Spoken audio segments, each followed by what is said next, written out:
Opening the Tuesday, May 27th, 2025 meeting of the Ayer Planning Board.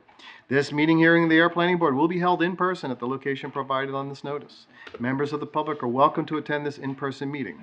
Please note that while an option for remote attendance and/or participation via Zoom is being provided as a courtesy to the public, the meeting hearing will not be suspended or terminated if technological problems interrupt the virtual broadcast unless otherwise required by law. Members of the public with a particular interest in a specific item on this agenda should make plans for in-person versus virtual attendance accordingly. This meeting will be live on Zoom. The public may access the proceedings by joining Zoom meeting ID 978-772-8220 or by calling 929-205-6099. For additional information about remote participation, please contact Danny Ruiz, Town Planner, at druiz@ayer.ma.us or 978-772-8220, extension 144 prior to the meeting. First item of business is to approve the agenda. Move to approve the agenda. Seconded. Any discussion? Hearing none. Ken? Aye. Julie? Yes. Kathleen? Yes. Nathan? Aye. Jeff? Yes. Chair votes aye. And I believe the first item of business is Panther Place subdivision request for covenant release. Come on up. You know the routine. How are you? Good. Been a long time, Joe. How are you? Just name, just the usual stuff. Joseph Levine. Thank you, Joe. Good to see you. So this is for Panther Place subdivision on Washington Street. The applicant has requested a covenant release from lots 3, 4, 17, and 18. The DPW did their inspections as they typically do for these lot releases. They have, in their letter, they stated that we would be at about 12 lots remaining under the covenant. And there's about an estimated remaining work of $210,000. So we will be getting to the point where we're close to being able to release the covenant and go to a bond, but we're not there yet. Probably we'll talk with the DPW director at the next round of requests and see from that point where we want to go. So I believe that the important core thing is that the Director of Public Works approves the release. Yes, that is correct. Yes. Joe, do you have any additional comments? No, I've been talking to DPW. They know what's going on. So. I've had a chance to read it. Seems perfectly logical to me. Anyone else have questions or concerns? No. May I make a motion? Please do. Move that the planning board do a covenant release for lots 3, 4, 17, and 18 Panther Place subdivision as described in Down Von Scoutwood's letter. Seconded. Excellent. Any further discussion? Hearing none? Okay. Ken? Aye. Julie? Yes. Nathan? Aye. Jeff? Yes. Chair votes aye. Thank you all very much. No, I just... I'm on me. Okay, thank you. It just confused. Thank you. What's up? Special permits. Special permits only. Okay. All right. I get confused. No, I get it. It happens. I'm an old man. Oh, I still don't get when she. The next item, we have to open a public hearing for 15 3rd Street, Pine Street, and I believe the applicant is here with the engineer. That's right. I need a motion to open. Move to open the public hearing for 15 3rd Street, Pine Street, map 34, lot 129. Application for site plan review, section 9.6 and stormwater management permit. Seconded. All right. Hearing moved and seconded. Any further discussion? Hearing none. Ken? Yes. Julie? Yes. Nathan? Aye. Jeff? Aye. Chair votes aye. Welcome, gentlemen. And Dan, you want to launch this and then let the applicant tell the story? Or Yes. Let me just pull up the site plans for this. damn. All right. So this is the proposed project that has come before the planning board. It's triggered under our land clearing bylaw under section 9.6, as well as the stormwater management permit. This currently is a it's one large lot, but they're proposing it to create 3 lots. This is an existing paper street right now of Pine Street it's extension of Pine Street. So Pine Street kind of runs north of, east of here. This is right off 3rd Street, and the applicant is proposing to build this to the standards that the building commissioner has determined is sufficient for this size of project, because similar to 3rd Street, there's a lot of paper streets in town, and For the benefit of everyone here, could you explain what a paper street is? Yes, a paper street is it's a street that was shown on it's shown on GIS and subdivisions, but never was built out to town standards. And its legal status? And its legal status is they're determined that they are legal. Okay. And that they are allowed to be used for frontage. Okay, thank you. As long as the road actually gets built out to meet standards, today's standards. So the applicants did meet with myself and the building commissioner, as well as Heather from Conservation and Matt from DPW early on in the process, where they determined that the determination was made that the roadway could be built out for access for these units, similar as what was done at the end of 3rd Street, so that they can use this as access. The applicant has also applied under an NOI, as there is wetlands, notice of intent, Thank you. order of conditions. This is, so it's right up against Grove Pond back here. There are wetlands, so there's part of the project goes within the wetland buffer. There's also floodplain here, so they're currently before the Conservation Commission for that. And what was that? Aquifer. And yes, there is aquifer protection here too.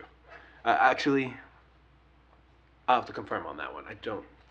Yeah, I believe there is, but let me turn it over to the applicant. at And this point. just before we turn to the applicant, just quick question. So what do you expect we can accomplish here tonight on this? So the applicant did receive comments from department heads. Okay. We have not received responses from them yet. So I think at this point it would be turning it over to the applicant, letting them do their presentation, answering any questions that the board may have. And then at that point, we'd be just waiting on the responses from the applicant and Okay. addressing the updating any And that would site be at a plans, future meeting, that Yeah. second part. as Okay. well as the comment on the A&R. Okay. You have the floor. Good evening. Brandon Ducharme with David E. Ross. I'm here with the applicant, Dan Aho. And just to kind of give an overview, is we filed with you for site plan review as well as the stormwater management major permit. And it's a 1.42 acre existing parcel. It's got 2 separate residences up along the frontage of 3rd Street.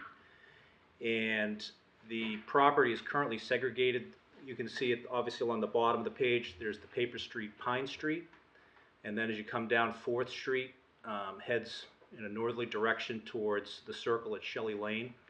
So the existing piece is kind of split into 2 parts. And what we're looking to do is to subdivide that piece through the A&R process.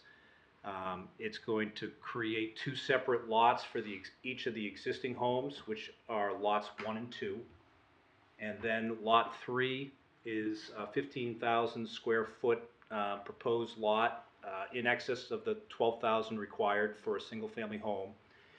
And on the other side of 4th Street, what we're calling lot 4 is 27,846 square feet, which has the area for a 2-family duplex there. And in our initial conversations with Danny and the DPW, we talked about obviously the status of the existing paper streets and the need to improve those paper streets up to standards, basically the maximum feasible compliance we can do to get those improved, to provide access through each of the lots' frontage. And obviously lots 1 and 2 have existing frontage on 3rd Street, which is improved. And what we've done is we're proposing improvement of the paper street to provide access to lots 3 and 4.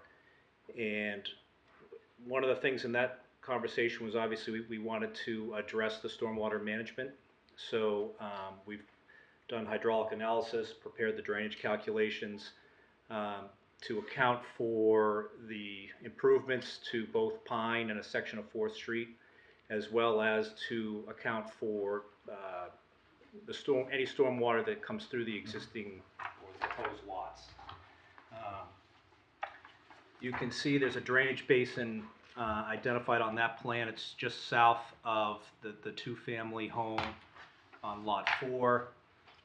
We're proposing, it's an existing 30-foot right-of-way, and what we're proposing is a 20-foot wide traveled way. We're gonna super elevate that through road. Would you say 20 or 22? Would you? 20. It's 20-foot traveled way. Okay. Excuse me, may I? And you're talking about Pine Street? Yes, Okay. yep. And I may be getting ahead, but 4th is just gonna disappear. Well, a section of 4th, I mean, what we've done is we've actually provided an emergency turnout Got it. to Thanks. accommodate that movement, which at that point you're within the right-of-way of 4th Street. Thank you. And a small portion of that turnaround is actually going to be on Lot 4 via an easement. Thank you. Access and utility easement. Thank you. So Pine Street will be super elevated to push the water in a southerly direction. That there'll be curbing there, and we've proposed a series of catch basins to collect that. It's going to go to a drain manhole, to a storm scepter water treatment unit to polish the water, where it'll go into that drainage basin there, where it'll get directly infiltrated. In terms of utilities, we're looking to extend water, electric, gas through 3rd Street. There's an existing sewer easement and a sewer line that runs along kind of between the proposed home on Lot 4 and Grove Pond. And we're looking to collect sewer from lots 3 and 4, which will tie into the existing sewer there, exactly where it's shown there on the screen.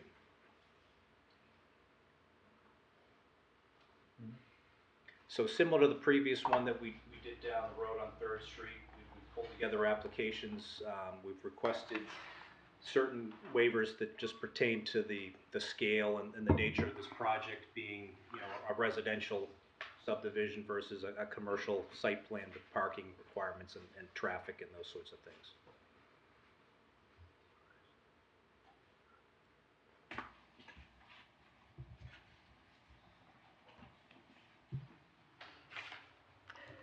Who wants to start? Yes, Nathan. Question about the paper street. This is mostly from my knowledge. So I'll direct it to Danny through the chair. This paper street, there's other paper streets. This paper street is at the discretion of the applicant because is it part of the parcel and it's owned by the applicant? No, so it is, it's a paper street that is actually shown that goes through the parcel. Right. So the way it is they're allowed to utilize the paper streets as it's shown and build it out to use it as frontage. Because it's deeded in the parcel, or it's part of the No, parcel. yeah, let me pull up the GIS because it'll. How much does It, Mr. Aho own? they don't. No one owns it. No one owns it. No one owns it. Town street. So basically, since a paper street, the way it works is you go to the middle of it. Legally, you go to the middle of the road, and technically, if you want to build it out to a public way, you're allowed to do that. Thank you. That's good enough for me. Thank you. Okay. Second question. Oh, I just want to comment in question. Is the gas going to be connected to the homes? Is the gas, Gas. Gas services. Is the gas service gonna be what? Connected to the homes. Well, I don't know if it'll be propane or if we can actually tie into the existing gas line in 3rd Street, I don't know. Okay. Okay. Don't know the answer to that yet. Yeah, one of these things is 3rd Street has recently been resurfaced. So So we may not May not work. tie it in. Okay. There's usually a 2-year moratorium on that, on cutting into a road when it's newly paved. Okay. That would be, in my opinion, that would be good if it could be done. But we'll see. The other, last question is,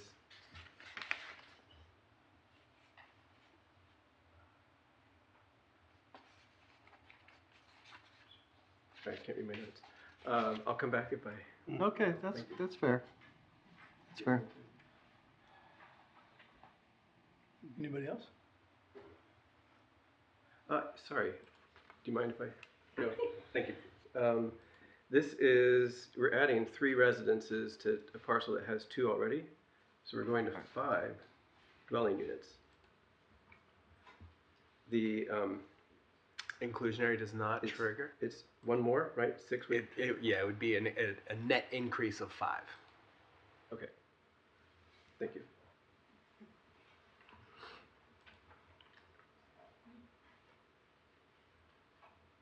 Anybody else?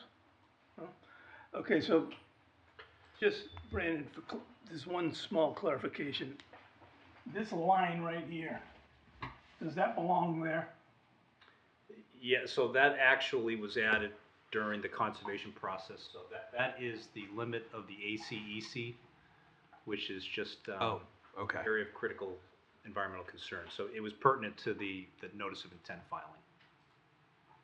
Oh, interesting. So it's partially within the aquifer, you are in an aquifer as well? Yes. Yeah. Yeah. Which, we just didn't talk about that. Okay, so that, could you make sure you label that line? Because I thought it might not belong there.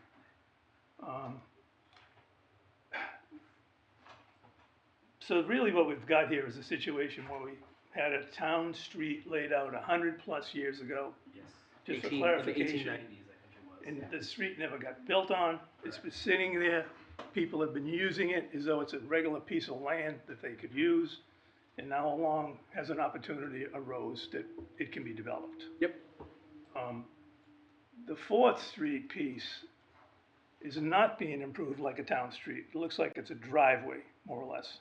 That's not gonna contain any utilities or anything else, right? It's simply a driveway, but you are gaining frontage for that the 2-family home on 4th Street, correct?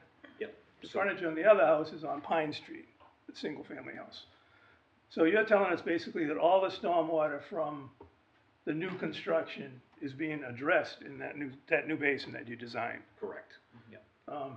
What about a situation where you've got stone, is that an overflow prevention system where the basin gets overcharged and it wants to drain off? Yep. How do you treat that? What happens if that goes over the top of that stone? So that's exactly what, it's an emergency spillway. So, in terms of treatment, that happens prior to coming to the basin as well as within the basin. So, like I said, there's a stormwater treatment unit, which is that manhole that's kind of closer to where it comes into the basin. So that's treating the water that's coming through the system.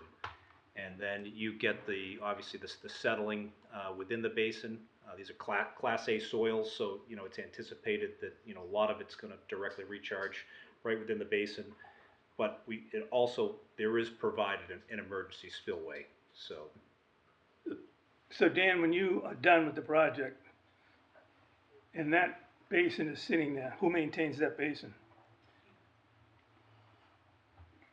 Is Well, that if I off the may, road? yeah, so like, one of the comments that we received from the DPW was that they were looking to not maintain it, so that the town wouldn't be maintaining it. So in that case, it would then fall to the existing homeowners through like a homeowner association, where they would have to maintain the infrastructure as well as the basin. So this is kind of one of those questions that are that Matt and myself kind of had on this. Was I know Matt's biggest concern here was because of the proximity to the house, as well as the road would eventually become I assume it's going to become public. That's the intent. Fine, so it'll be built to the town standard. Yep. And then you'd want it to be accepted by the town. Right. So we would have to discuss how DPW would want to deal with that stormwater basin because of the proximity to the house. So that's something that Matt and I have discussed, but we still kind of have our reservations on how to deal with that. Was there any, did they ask for any waivers to landscaping? Did you ask for any waivers to landscaping? So they did ask for waivers for the landscape plan, which we typically see on these smaller projects. We usually see the waiver request for landscape plans because you don't typically see it for single-family houses. They did request a waiver from the lighting plan as well as traffic, but those are the typical ones we see on these smaller projects. I would not be on board with any kind of waiver on the landscape because clearly that neighbor is what, 7 feet from the lot line, something like that? Yeah. The gentleman who owns that? Yep. This one right here. And so all we're talking about is putting a hay bale line down there. So I'm having a problem just figuring out, I know Dan's a pretty fancy excavator and whatnot, how you could even cut that and grade it in that tight area without extra protection for that house and things like that. I mean, it's really a pretty tough project. What do you mean by? This- But the landscape plan. Well, that'll come later to screen it. Oh, What okay. I'm saying, even to do it now, the way it's laid out, between this building and, you know, you're talking about some, we would need to take a close look at when we do go out to the site, in the site walk, at how comfortable it is on that work. So the road is 30 feet, the right-of-way is existing at 30 feet. The finished road is gonna be paved to 20 feet. Then you've got a foot for the concrete berm, not granite, in this case, Cape Cod berm. And then, you know. Well, so the you don't contours have- are pretty close already right there. So like right now, right in this area right here is 241. Then and that's where 241 is. You got 240 in this area, 240, 239, 239. So for the most up at the street level, we have 243 up here. So I mean, you can see, I went out there and looked, I mean, you can see it pitches away, but in any event, the clearing of the trees, the whole work that's done there is extremely close to that person. We have to have Yes. a real good assurance of how that's gonna be. I don't think there is any Protected. trees there. There's some huge trees there. The trees start back here. I know that, but I'm saying is, it's still virtually next to the guy's house. Yep. Yep. So we need some real assurances of how that's gonna get handled. I mean, Just taking the material in and out in the whole project is difficult. It's difficult. we would typically on that. I mean, our requirement would be you know, construction fencing to make sure to show the limit of work, to ensure no one's getting past that, and then also erosion controls as it's shown there. So I think we need a little more detail on that site plan, and we definitely need landscaping showing the final screening, I believe, along that lot line and what's gonna happen there. And some kind of protection for for screening, because once it's gone, it's gone. I mean, there's nothing there. You mean That's my opinion anyway. well? So screening the Did you do backyard. any kind of a landscape plan at all? We have done, we No. requested a waiver for preparing landscape. Not that we're opposed to, I understand the landscape plan not being needed at the houses. But what I'm talking about, because it's site plan review, I think we need to look at landscape plan for the perimeter, the border, the buffer zone, Okay. the buffer area, don't we normally require like a 10-foot buffer of landscape on our site plan? There's That's like a distance. yes. That's when you get into the commercial standards, the parking lot standards, and Okay.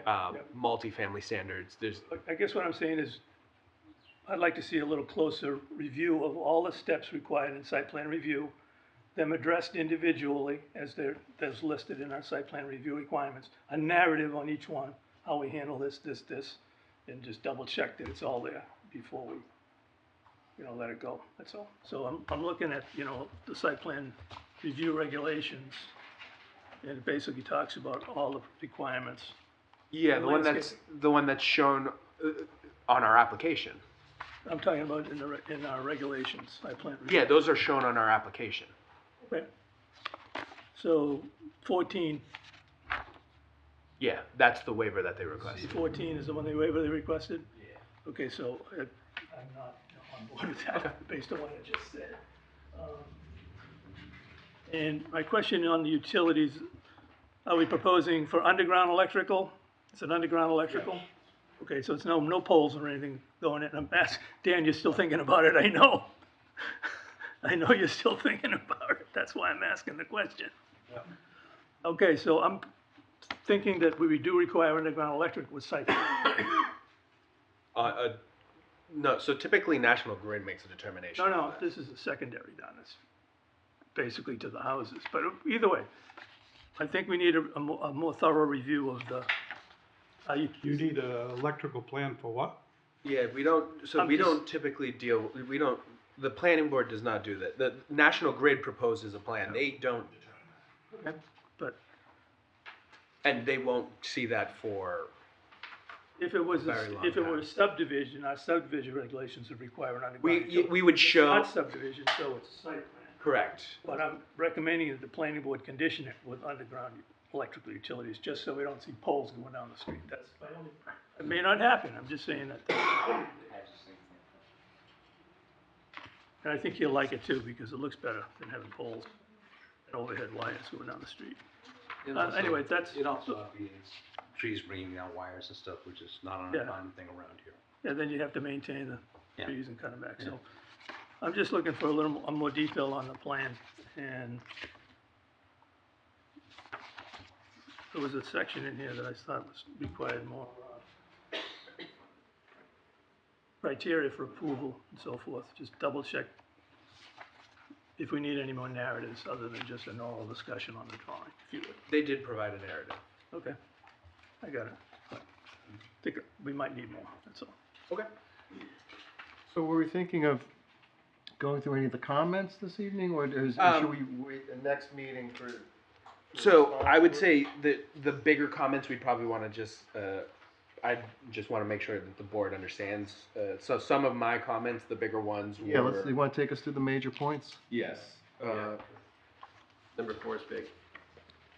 Yes, so, under the site plan's comments, there is, under number 4, under section 9.6.2 D1, roots shall be cut clearly rather than pulled or ripped during utility trenching. Tunneling and utility installation shall be utilized wherever feasible to protect root systems and trees. The applicant shall be required to do this within the proposed utility easement. North of the easement should be left undisturbed. So my biggest concern here is that, based on what I can see, is the limit of work is they're clearing everything north of this proposed easement, which I don't think is necessary. Anything north of that, this bylaw is really to try to make sure we protect as many trees as we can. And removing the trees north of that easement doesn't really do anything.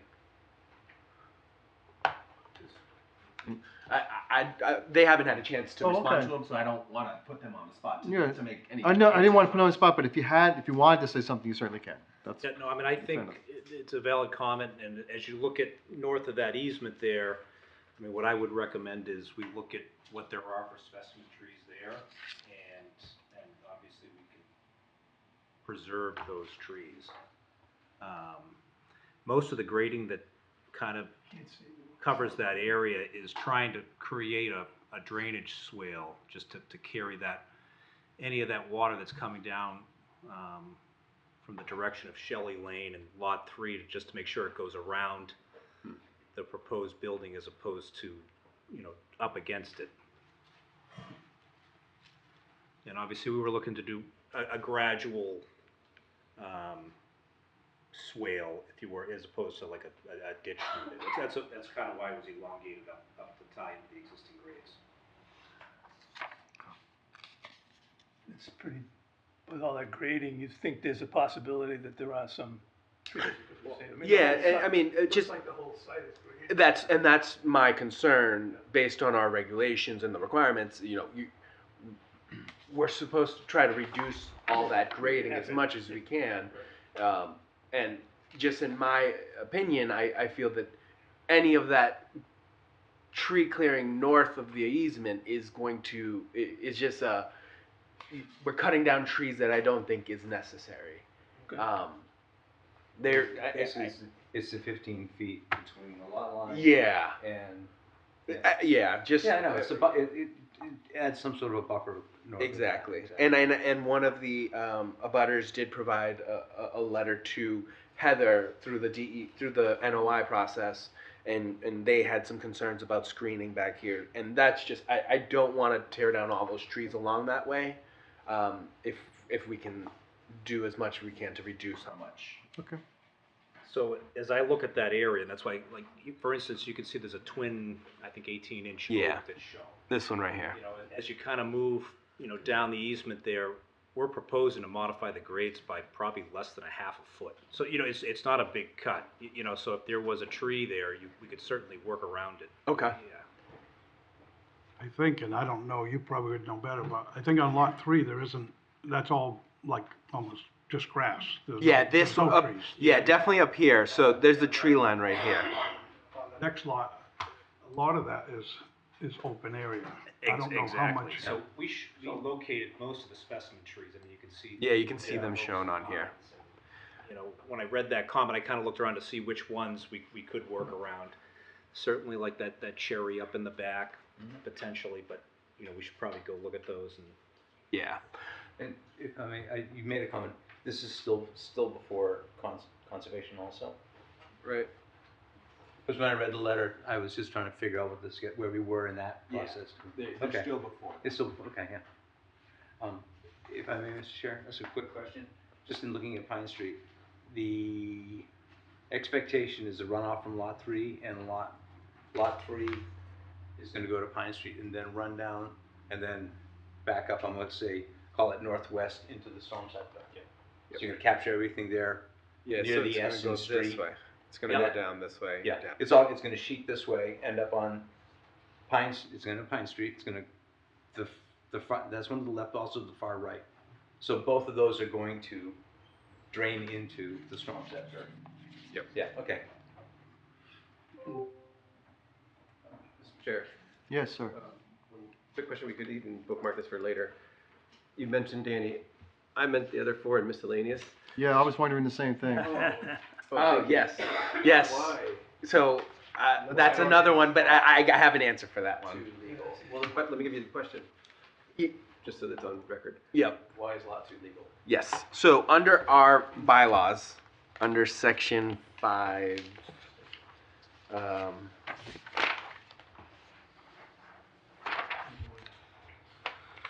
actually it's under section 6.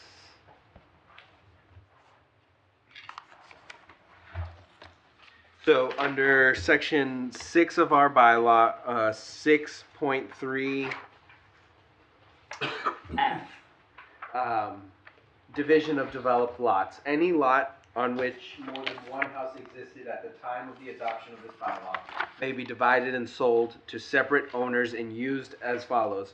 For each that such lot is less than 75 feet wide, 1 foot may be deducted from the sum of the width of the required 2 yards, provided that the buildable width needed not be reduced to less than 30 feet, and further provided no side yard shall be less than 6 feet.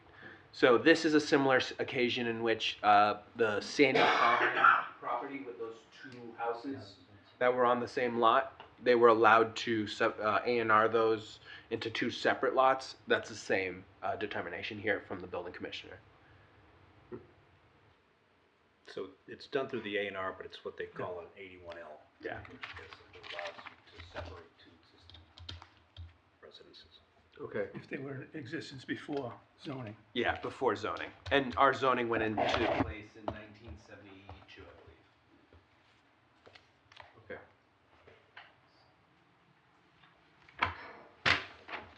Is there anything else we can discuss this evening? Obviously, one of the bigger questions was, is this going to be a public or private? And the applicant has determined that they're going to do public. With the road? Yes. Okay. And yeah, the other questions are pretty, some minor stormwater questions that I had, that the applicant, once they address it and Okay. Matt has a chance to review it, then it should be fine. I know they have they still have to deal with DEP comments that they need to address through the NOI process, that's right. which I provided here Yes. for everyone to see. Conservation had some comments, and the DPW had comments. So Okay. Mr. Chair, Yes, sir. who is the authority to make the decision on the stormwater basin, So, on ownership of the stormwater basin? yeah, so I would talk with the DPW to make a and ask them on what their preference would be.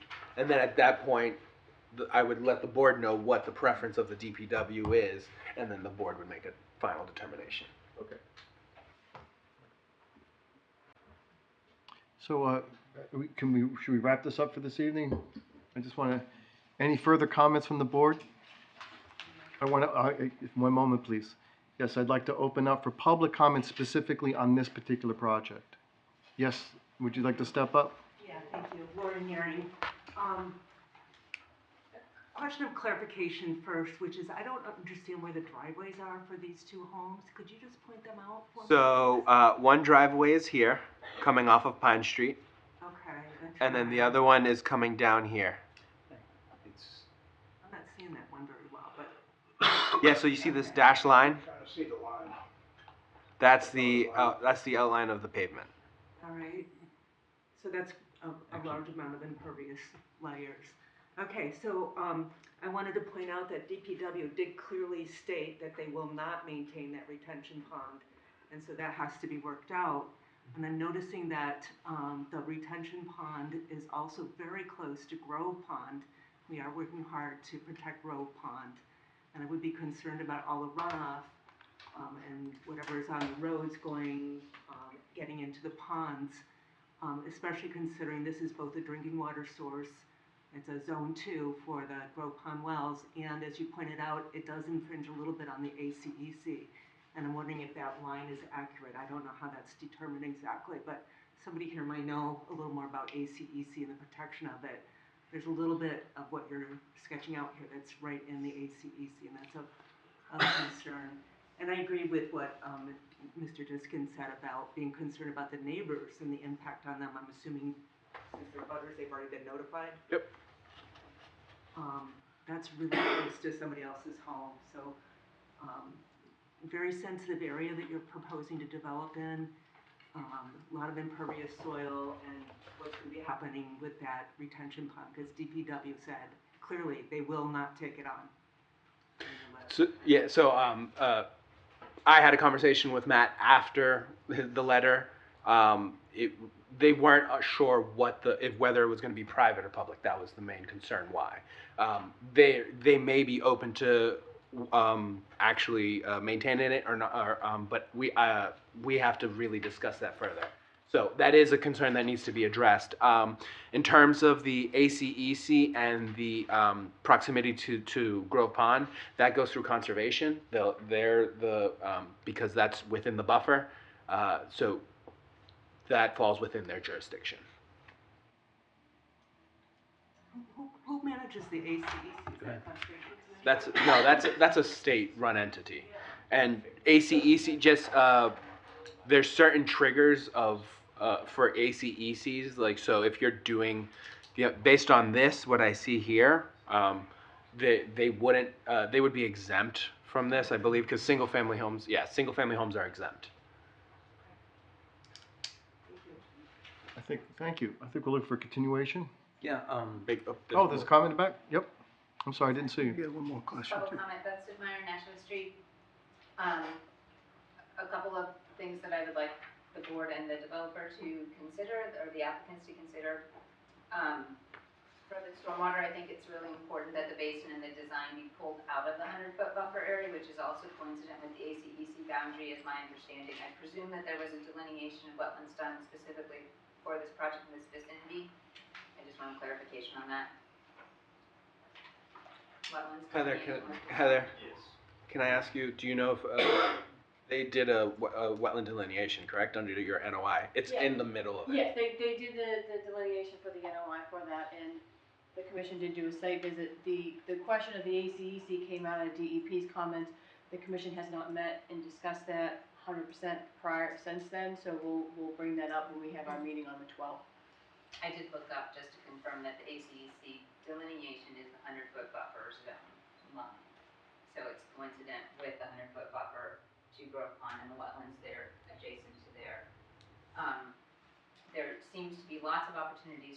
stormwater in other fashions, rather than expanding the basin to have to bump into the 100-foot buffer in ACEC area. So I'd really like that to be revised and adjusted. There's lots of other opportunities, as I understand soils were conducive for it, that there could be underground infiltration. I also think that the overflow to the buffer zone in the ACEC is not appropriate, and so I just would like them to confirm that there is no increase in rate of flow for any of the design storms in the modeling, because that, would be inconsistent with DEP regulations. And I also heard mention of sheet flow going to Pine Street, which also would be inconsistent with DEP regulations. So, I really think that we need to closely look at the modeling that's being performed to make sure that there's no net increases in any of those design storm, any flow going off the property that would increase from existing conditions. Along those lines, anything that can be done to reduce the impervious area would be greatly appreciated. I think that reducing the width of Pine Street itself, also the driveways and things like that, but I'd really like the DPW and the public safety team to consider reduction in width of the roadway and the addition of the sidewalk. You certainly need to maintain emergency vehicle access, but you could, reduce the roadway width. This is done in a lot of towns in, very sensitive areas. And again, the addition of a sidewalk there in combination with roadway width reduction, I think would be great. You could keep the sidewalk delineated in a different fashion because we don't anticipate that much traffic here, in a way that it would be kind of at the same grade so that an emergency vehicle could pass on the sidewalk to be able to do its emergency vehicle turning.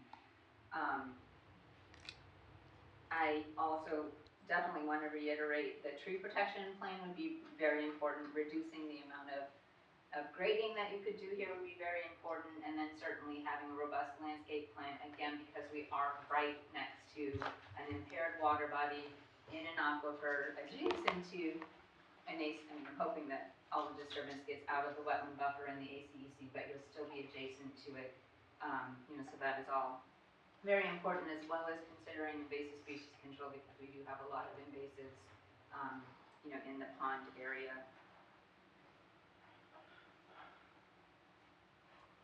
I think the only other question I had was whether or not town council has weighed in on the paper road and the A&R appropriateness for the project. Can you repeat that last one? What did you say?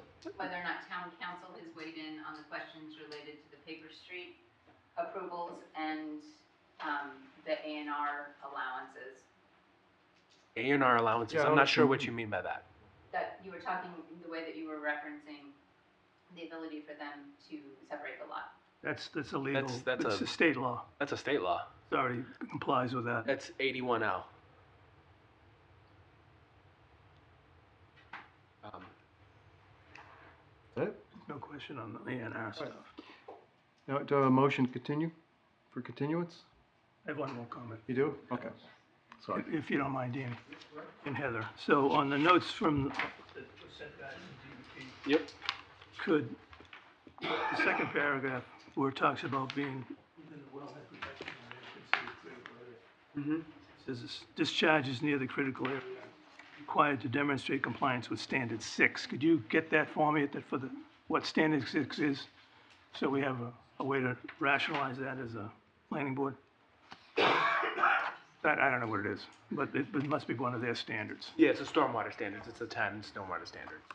Towns? No, Oh, the it's the state, yeah. State. I just want to have a clear understanding what that is. Okay. Thank you. All right. Yep, yes, sir. My Your name's name, sir? Michael Govang. Just for clarification about this ACEC or whatever, you said something about they don't cover single-family homes. Who's they again? It's, Oh, I said they're exempt.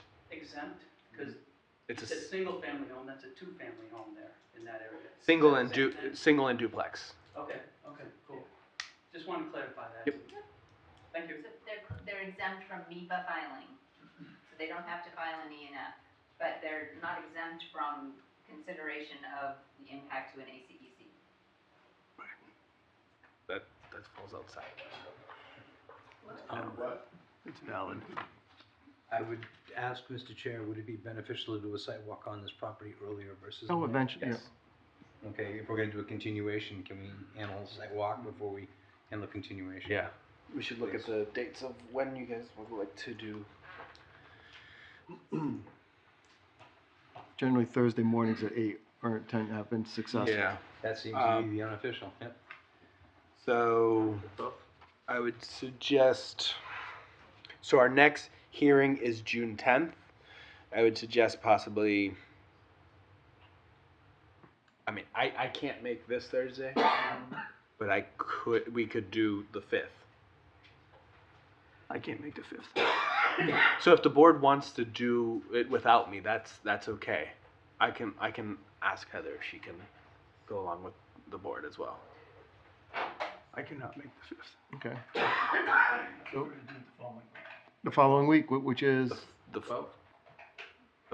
following week, The which would 12th be would the be 12th. after our next hearing. That's after our next hearing. Are they gonna stake the stormwater basin? We can request that if that's what the board would like. They will do that. What was the question? Stake the stormwater basin. Sure. It actually is, it should be staked Oh, now, but okay. yeah, but I'll make sure, just because we had a site walk with so conservation. do you have, is it just another an alternative, Ken, to the 5th? I'm suggesting the 12th, but that's up to everybody else. Is the 29th out for you? I'm away till the 7th. Okay. Oh, that's right, of course. Oh, okay. That's right. Does it have to be a Thursday? We do the morning No, of the 10th? it doesn't have to be a No. Thursday. It can be whatever the Morning board of the would like. 9th or 10th? Yeah, what's, Yeah. what date does the 9th land on? The 9th is on a Monday. Oh, okay. Okay. Monday, June 9th at 8 o'clock? So Kathleen could do Tuesday the 10th. She can't do the 9th.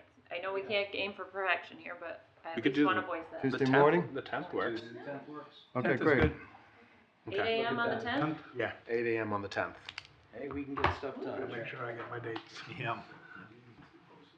Yeah, I'll have it posted. And the meeting is also on the Oh, 10th. the meeting. Yes, and then the meeting is also on the 10th that Get a lot of us that day. night. Okay, so I'll get that agenda Thank you. posted. No, I appreciate that. I think it'll be helpful to put eyes on it. Okay, I agree. Sounds good. With that, Just as a point of reference, Mr. Chair, the commission doesn't meet again until the 12th. So any comments or questions that the board may have that the commission would need to address will not be done until after the 12th. Okay. thank you. With that, I would move to continue the hearing. 15 Third Street, Pine Street, map 34, lot 129, application site plan review, section 9.6, stormwater management permit to the Ayer Planning Board meeting on June 10th. Seconded. Any further discussion? Hearing none. Ken? Yes. Julie? Yes. Nathan? Aye. Jeff? Aye. Chair votes aye. Great, so we'll see you again next week. Thank you. Thank you. June 10th. And now we need to open for the, Yep, let me.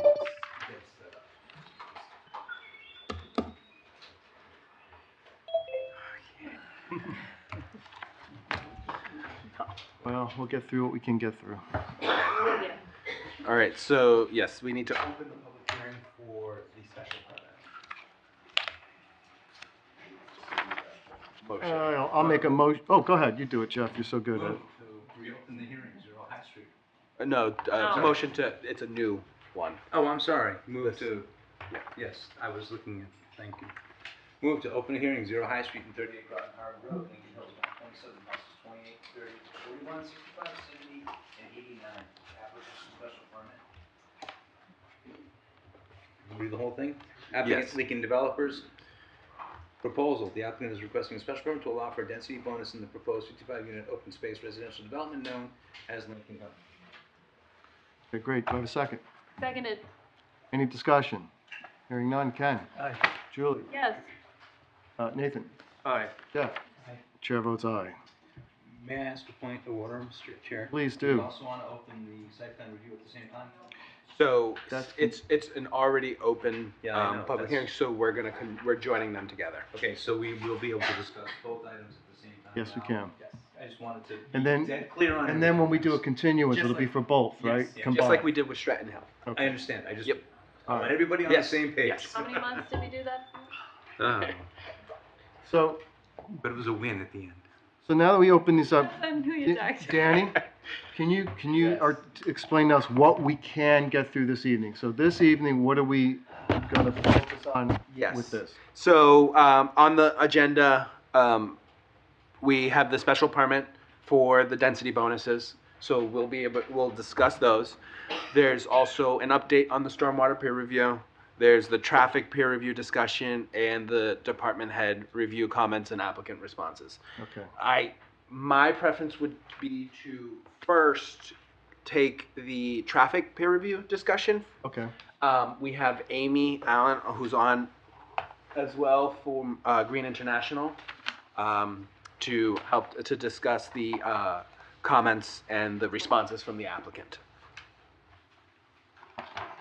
So I would turn it over to Amy right now. Okay, yeah, Danny, did you want me to go through all of the comments or just the ones that we got responses for? I would say let's go through all of the comments. It's not Okay. it's not fairly long. No, I'll, it's fine. It's totally fine. I just wasn't sure how in depth we wanted to go. Yeah, so our first three comments were kind of just concurring with a few things, the general methodology, existing conditions, and crash data. We had no comments on those. We concurred with all of that information. The next one was that there was a proposed development identified near the project site at 91 Groton Harvard Road, and the traffic study said that basically the traffic volumes anticipated to be generated by the new site would be similar to those generated by the existing site, so no volumes were added for that. So we just asked for some backup for this assumption just to make sure that we were in agreement, and the applicant did provide a comment from the site plan review that basically stated that the town was in agreement that that would not be a significant generator of traffic. So we're all set with that one. The next few, so we agreed with the methodology for the background growth.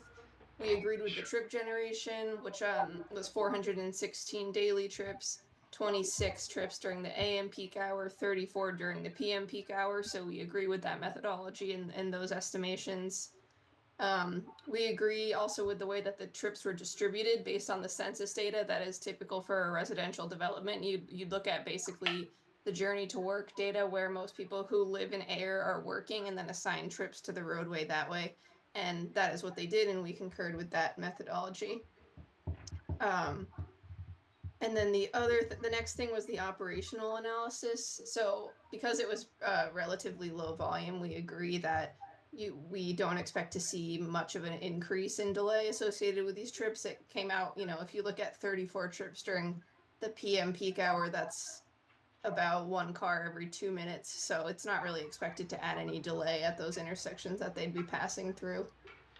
The next was the site distance. So we went out and we verified that the minimum site distance was available at the intersection of High Street and Winthrop Ave. And we found that the stopping site distance was available. A desirable intersection site distance was lacking in one direction, but they are proposing to add stop control at that intersection under the proposed conditions, so that should mitigate the lack of site distance, desirable site distance on the one approach. We asked the question about how trash pickup would operate during the site. We weren't sure if there were going to be, like a separate dumpster pickup area, but they responded that there's going to be individual rollout containers at each unit. So I guess the trash truck will just circulate through and pick them up at each unit. There won't be like a central dumpster that it needs to back into or anything. Our next comment was we wanted to see a plan showing the pedestrian crosswalks and signs within the site for review.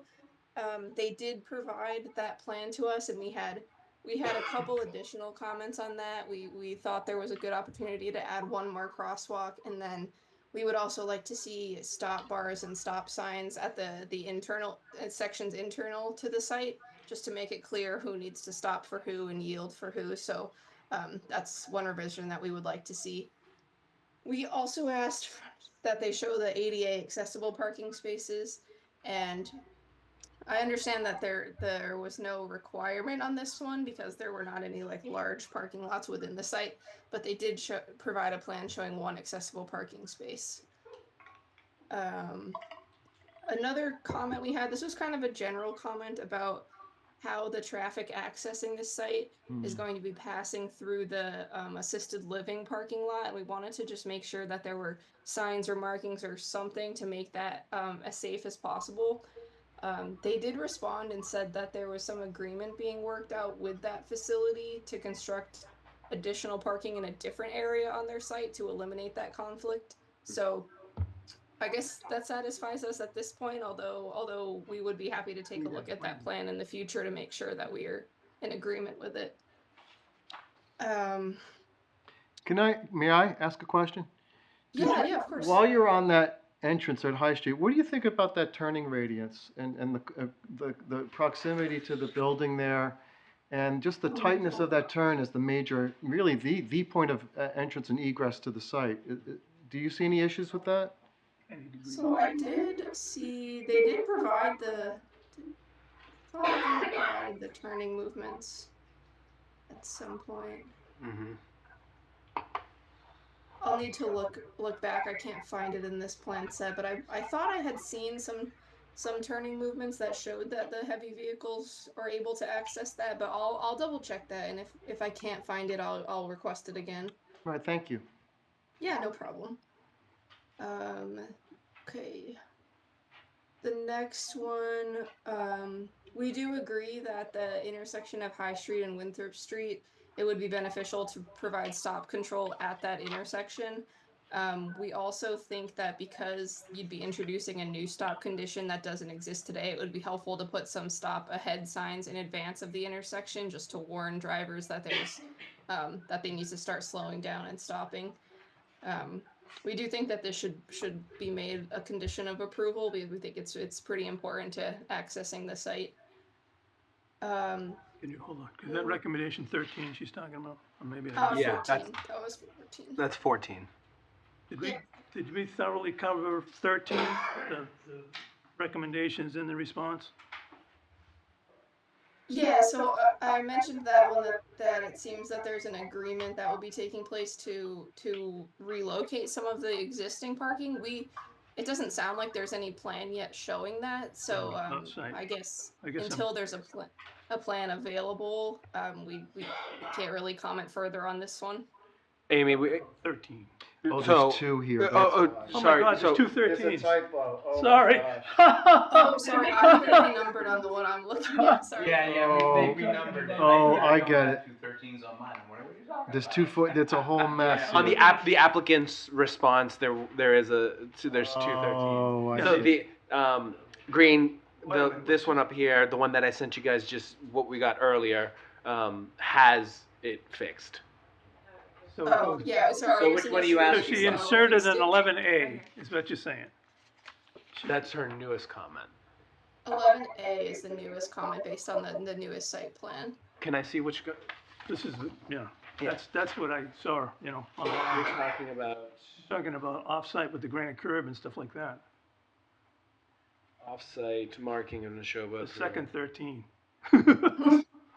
Sorry. Oh my God.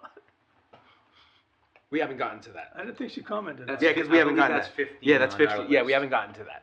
So what number is that? So that's 15. It's Yeah, 15 so on the updated this list. is what we're going off of right That's now. okay, Ken. All right, cool. Yep, it's right Keep up here. going. If you, So let's go back to 13. yes, So, okay, what actually I'm reading is Vanessa's, yeah, that's Vanessa and Associates' response. including their responses. Yeah, we just received these today from Green.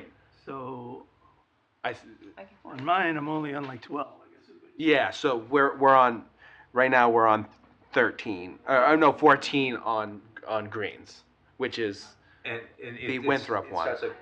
Green concurs that the High Street westbound approach and Winthrop Street southbound approach should be placed. I got it, yeah. Okay, that's where we are in this one. All right, Okay. cool. So Yep, just finished that one, and they were agreeable to that, so.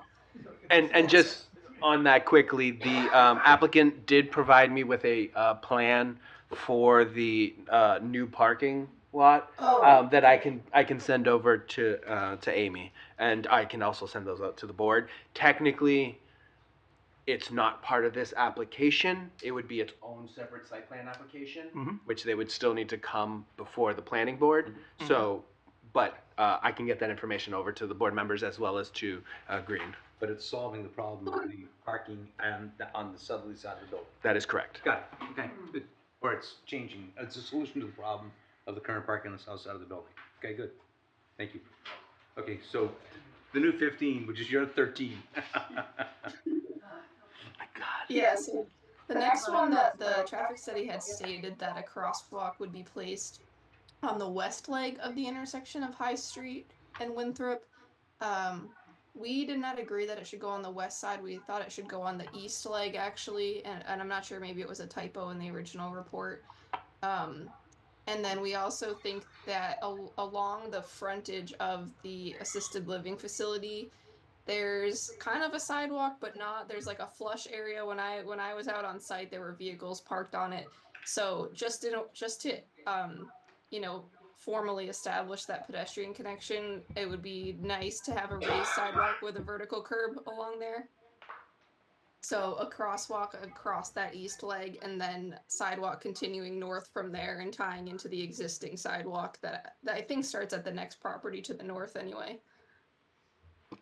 So for clarification, this will require a separate drawing, obviously approved by DPW and the whole works, showing the construction method, the type of materials, the elevation. Yes. Yeah. So we, Matt and myself, met with the applicants out there last week, and we did go through that as well, and we did discuss. If I can just have Matt come up on this one, just to Gonna have to climb. explain.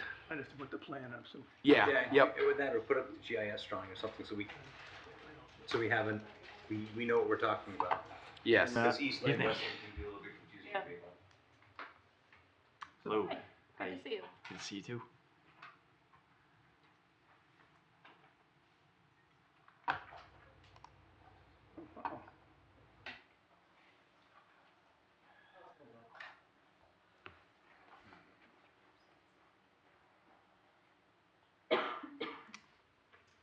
So the area that she's talking about for the it's kind of like a small raised asphalt sidewalk. It's maybe raised an inch. Not suitable for No. Yeah. So that did come up during our discussion. So they, Matt, if you want to just kind of touch on what we discussed. Sure.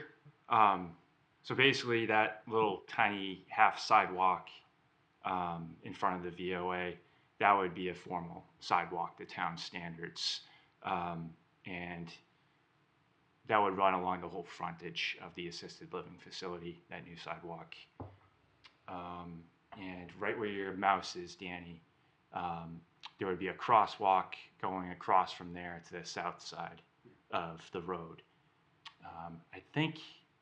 So DPW put in a sidewalk a couple years ago. I'm not sure if this area. It's right here. Yeah, it's shown right there. So that would be a formal sidewalk connection.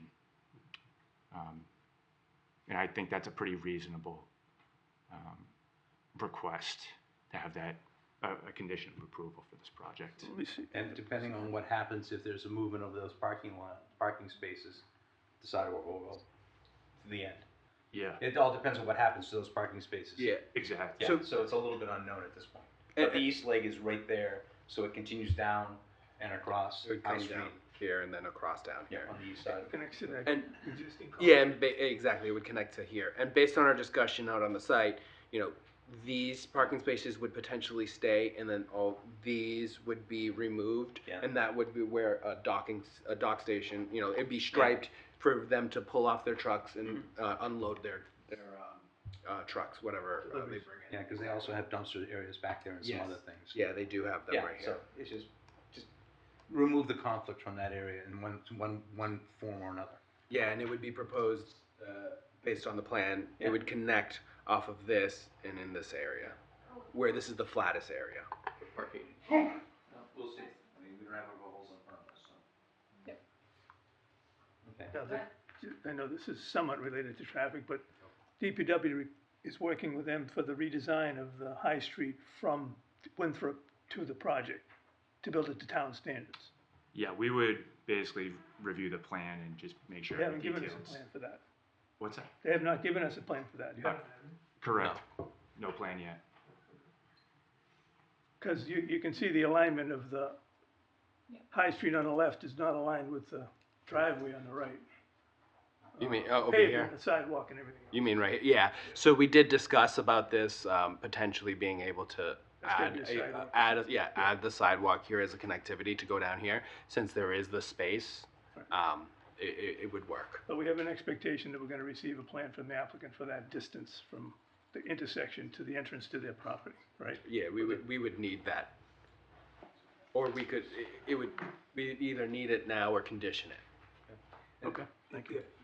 Just to follow Mr. Diskin's comment, in looking at the plans internally, are there sidewalks internally on the plans? Yes.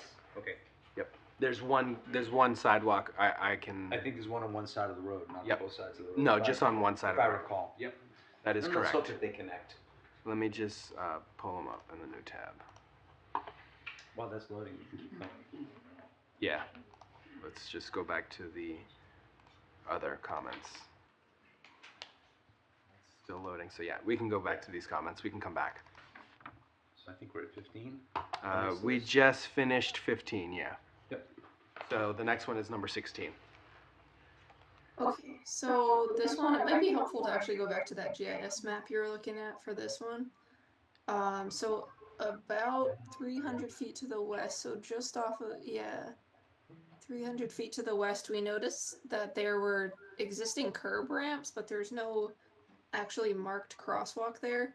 So we were right here. just, there it is, that's the one. Yeah, so we were just recommending that the applicant make that a formalized crosswalk. And I'm not sure, maybe there was one at some point or something, but it was not there when we were out there. They did agree to that, to install a crosswalk at that location. When you talk about installing a crosswalk, you're just talking about striping it, right? Yeah, it's Stripe, just, yeah, it's the- just the right. You're curb not ramps installed, are there. yeah, doing There's an existing sidewalk that Right. runs along here and So then. it's just it a matter of crosses striping and the then runs street. along there. Yeah, okay, it's not much. Yes, Yeah. yes. Okay, thanks. So the next comment, we we're basically looking at what the pedestrian pathway between the site and the downtown area would be, and our comment was that the applicant should consider making, like, filling sidewalk gaps along that route to downtown. They did, and we were suggesting between the site and Columbia Street, because there seemed to be pretty consistent sidewalks once you got to Columbia Street that led to downtown and to the MBTA station. This one we got some pushback from the applicant on. They said that it would be a disproportionate to the impact of the project. So this one may require a bit of discussion, but we went back and we took a closer look at it, and we found that it's pretty much continuous sidewalk along that route, except for about 400 feet, which is along Holmes Street and then a bit of Williams Street. Yeah, so that Holmes Street there that kind of goes north to south, and then just a little bit of Williams Street to the west is missing sidewalk. And then besides that, there is already sidewalk continuously to Columbia Street. So we were gonna kind of defer to the board on this one, on whether you would like the applicant to attempt to fill in the sidewalk gap, or if you think that's disproportionate to the project's impact. I just left it as discuss. Yeah. I'm not sure if there had been any conversations with the applicant about this. No. No, there hadn't. Okay. We did briefly discuss this when we were out on site. We did talk about, because I think it was this area, right? Yeah, for here. Yeah, it's right here. I think we did discuss this, didn't we? We spoke about it. Yeah. So, yeah, we basically landed that this would be, referred to the board, for further discussion. But I do know just kind of off topic, going way back to the development impact statement, they did show clearly that pedestrians would travel down High Street, down Home Street, William Street, Columbia Street to downtown. So I guess there's a question whether or not filling in a sidewalk gap would be relevant to the project, but it is shown in that impact statement. So Yeah, we were thinking, especially given that there's a train station there, that if anyone wanted to access the commuter rail, there should be a continuous pedestrian route.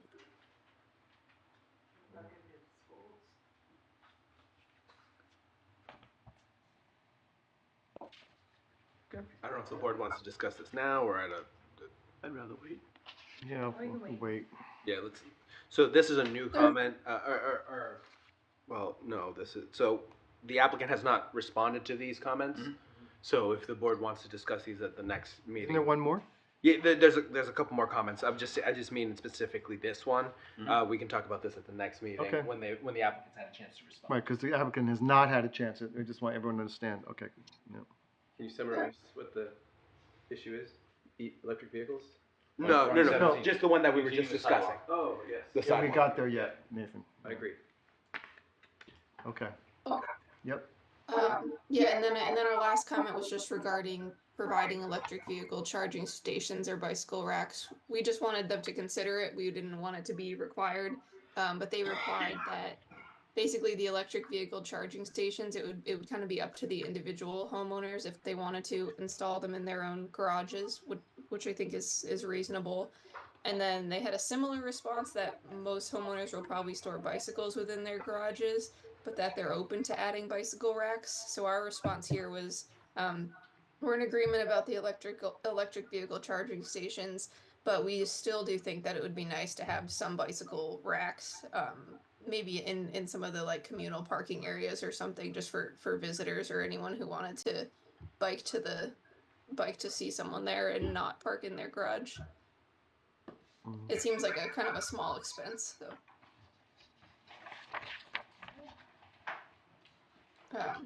Yeah, that was it for our review. So as you can see, the 3 highlighted in yellow, those are the newest responses that I just added to their responses today. And so they haven't had a chance to respond to those 3 yet.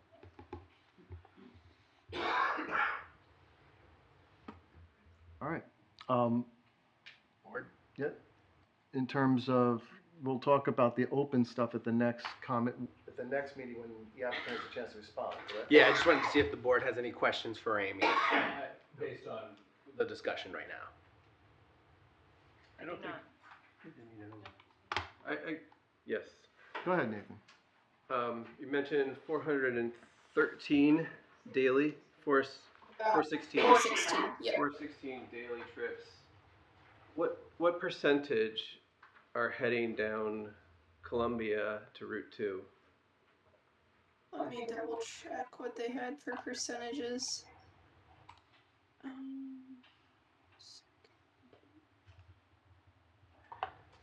Yeah. They do have a figure showing the trip distribution. I'm just trying to pull it up. Okay, it's been. Oh, page 19. You can see their percentages on 19. So what? Yeah, it's kind of hard with these comment bubbles. But which route were you asking about? I can read the percentage off. Yeah, basically traffic's going to go north towards Groton or south towards Route 2. Maybe Correct. So they had south to Main Street. What's going south to Main Street? There you go. There you go. This is it right here. So down to Main Street, 72% if you add the 2 together, the 64 and the 8. Okay, makes sense. I mean, Yeah. You'd expect commuters to be heading towards the circle and out of town. Yeah, and again, this was based on that census data, the journey to work data, which we did verify. Interesting. How deep do we want to get on this, Mr. Chair? Like, this is a big concern of mine. Is Columbia right here, right out the window. I come down Central. My commute every day is down Central, and more and more I have to be sure to look for traffic coming down Columbia. There's going to be more. Yeah. And then I predict that there'll be a light here within 10 years, and this will be a contribution to that. But I think that's basically 3/4 of the traffic is coming to Main Street. I think that's worth thinking about. I think it's even more important when you add the 17% that are potentially gonna take a left turn here. So then you're really saying that it's Yeah. 64, 72, that's 89%. Yeah, so yeah, 17%. Go the other way around, it's 11%. So 11% doesn't go down these streets. Correct. It goes the other way. Well, 89% goes down the street. yeah, I think that's significant. But is it significant or is it undue, do you see any safety issues with that level of traffic? I mean, because what I noticed about most of your comments is that you seem to be in agreement with the initial assessment regarding safety and traffic. And I just want to get an assessment from you about your comfort then. It seems that you seem comfortable with the level of safety with the traffic numbers that have been provided. Yeah, well, we are comfortable with the methodology that they used and the numbers that they're showing for the peak hours. You can see most of our comments focused on some additional mitigation for things like the safety and pedestrian trips and things like that. But yeah, the methodology was sound, though we couldn't find any fault in the numbers. Mr. Chair? Yes, Matt. If I can just add one thing. Please do. So I know a lot of the public knows about the town's plans to upgrade Main Street in a couple of years. So we do have, right now we're only at the 25% design stage, but we have done like a very thorough traffic study. And that includes that intersection. So I guess what I can do is basically share these numbers with our consultant just to see if anything comes up through Yeah, sure. if that intersection level of service gets worse. I think that's Or changes. right. It could change, but I just want to make sure that we would never. I don't think we'll ever hit the number for traffic light there. Okay. Just so you know, So it's a very very large number. So It is. Okay. empirically, being a resident next to the at-grade train crossing at Groton Harvard Road. Yep. Throughout the day, that generates a lot of pressure on this intersection Oh, yeah. now. Nobody in our neighborhood goes straight anymore. They just come. We all come down here Yeah. to take a left, or a right. So I have a feeling that, and I don't know if the train, is it outside the scope, the train traffic? But I don't know if anybody else who lives near the train tracks has recognized in the evening how often the train whistle goes now. Almost every 10 to 15 minutes. The train traffic is going up, and this is the busiest, from what I've been told. With the train people I hang out with on the rail trail stuff I do, this is the largest, busiest train yard north of Baltimore. And it's still serving New York and Boston and Portland. So it has an impact because that road becomes impassable. I'm going to guess a couple hours a day due to train traffic, aggregate. Just to go back to Matt, you're basically indicating that you'd be okay with taking this number of cars and adding it to the study that's been done for the downtown area. Correct. Thank you. Any more comments from the board about the traffic report? I actually, because I go that way a lot, the street that's right there. Yep. Columbia. I use it all the time. I actually think, because I understand significance in traffic studies and how many of these trips sound like big numbers, but maybe don't warrant a light. But part of me feels like those extra cars help. Like, because I think sometimes for me, it's having been 10 years going to visit my dear friend that way, I don't expect cars when I'm coming to take a turn onto this road and get to Main Street. And I'm sorry, I'm pointing to the road, but the more that I'm seeing people frequently come down into town from that route, like as we're pointing at the numbers on that form, I think almost a little bit of increase in that helps the traffic in a weird way. But I just wanted to say that because am I wrong? Does Creates a little that land congestion. funny? Okay. I will, Mr. Chair. Yes. When we did our site walk, and I'll save my comments on the site walk, but leaving the site walk, High Street is a bit of a roller coaster through the waterway there. Certainly pedestrian crossing hopefully would help meter that a little bit and more cars. Yeah. I know that High Holmes intersection, you cannot have two cars passing on High Holmes, even onto Williams. So these are pre-existing conditions.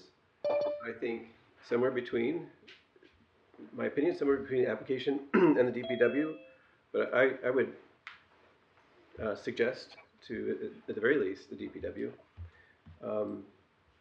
as you, and maybe you already have, look at those intersections, those streets, because this will, if we do get 416 more trips, this will impact that High, Holmes, Williams, Columbia, all those roads may need to be improved. Could you put the GIS back up there? I got this, just dawned on me regarding Well, that was easier to the design.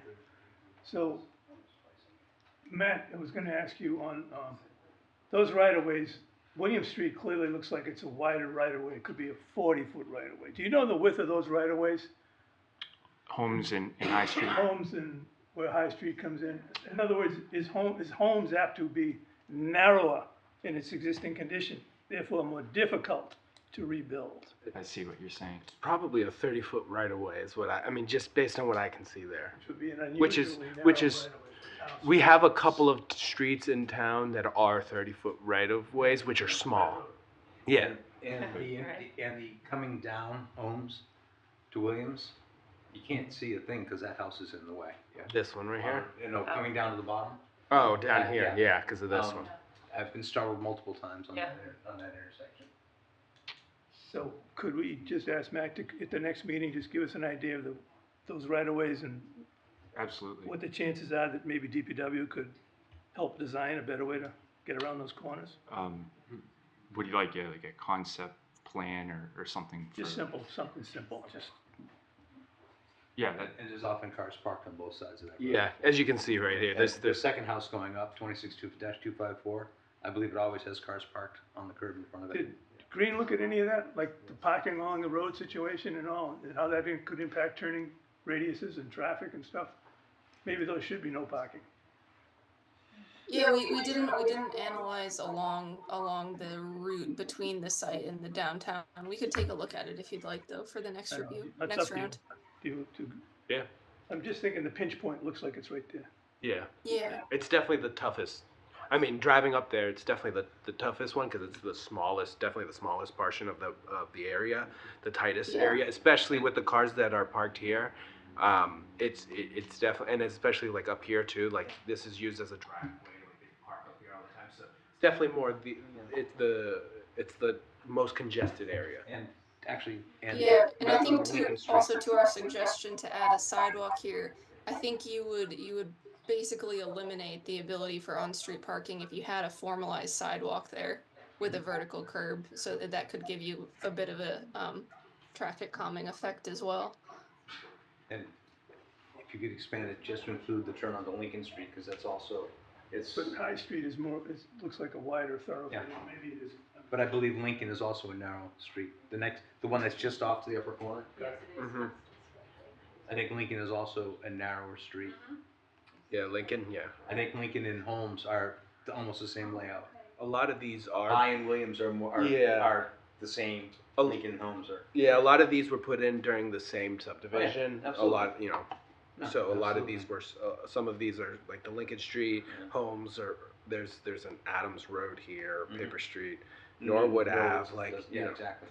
there's a bunch of those. But the Williams to Holmes to High to Lincoln feeds that upper. Yep. Wachusett Ave West neighborhood and stuff like that. Mhm. So on the backside from Columbia, Interesting. it's the way to get up in there. Okay. One last, just quick, is there, what percentage is this development to existing, do we know that? Or could you have that for us next time? When you're gonna fold this in, Matt, to your master plan, Sure. what percentage does this add? 1%, 10%? Yeah. You mean in this area, or are you talking about at The development. this section? What does the development add to traffic today? 86% of the traffic goes this way. How many? So Main if, Street? Sure. what if if you've already got, 700 car trips a day going down here, I think what you're asking is, how much does the additional impact to that? So you have already got this number, right? Yes. To Main Street. I know we have numbers at Central Ave and Columbia as part of that study. I'm not sure if it goes up Columbia toward, So what you're asking, Nathan, is I think he's looking whatever for the number he numbers has here here. now, and you add the new Absolutely. count, what's that? So you had 380, 390 trips. Is that 1%, 10%, Sure. 50%? Got it. I can have that for next meeting, as well as just any recommendations on home, street, or concept. Thank you. It would be horrible to make homes, make it Okay. worse. Go ahead. Now, we have a lot of agenda items to go through. So I hate to rush. I want to give everyone a chance to discuss this. So are there any further, from the board itself, any further questions or comments? That traffic study? Yep, I will. Okay, hearing none. Does the public have any questions or comments regarding the traffic review? Yes, come on up. Yeah, I'm Julie Carneswood. I live on Berlin. Can you Come up, please. Can you please come up? Just so that people on Zoom can hear you and the recordings can hear you. And us. Yes, and us. Okay, I'm Julie Carneswood. I live on Berlin Court. And I have a problem driving on High Street where you go down that dip and up the other side at night. Because when you're coming down, your headlights are pointed right at the dip and you can't see very much. What's beyond that is really very badly lit. So I'm wondering if anybody has taken that into consideration or thought about adding street lighting or something like that.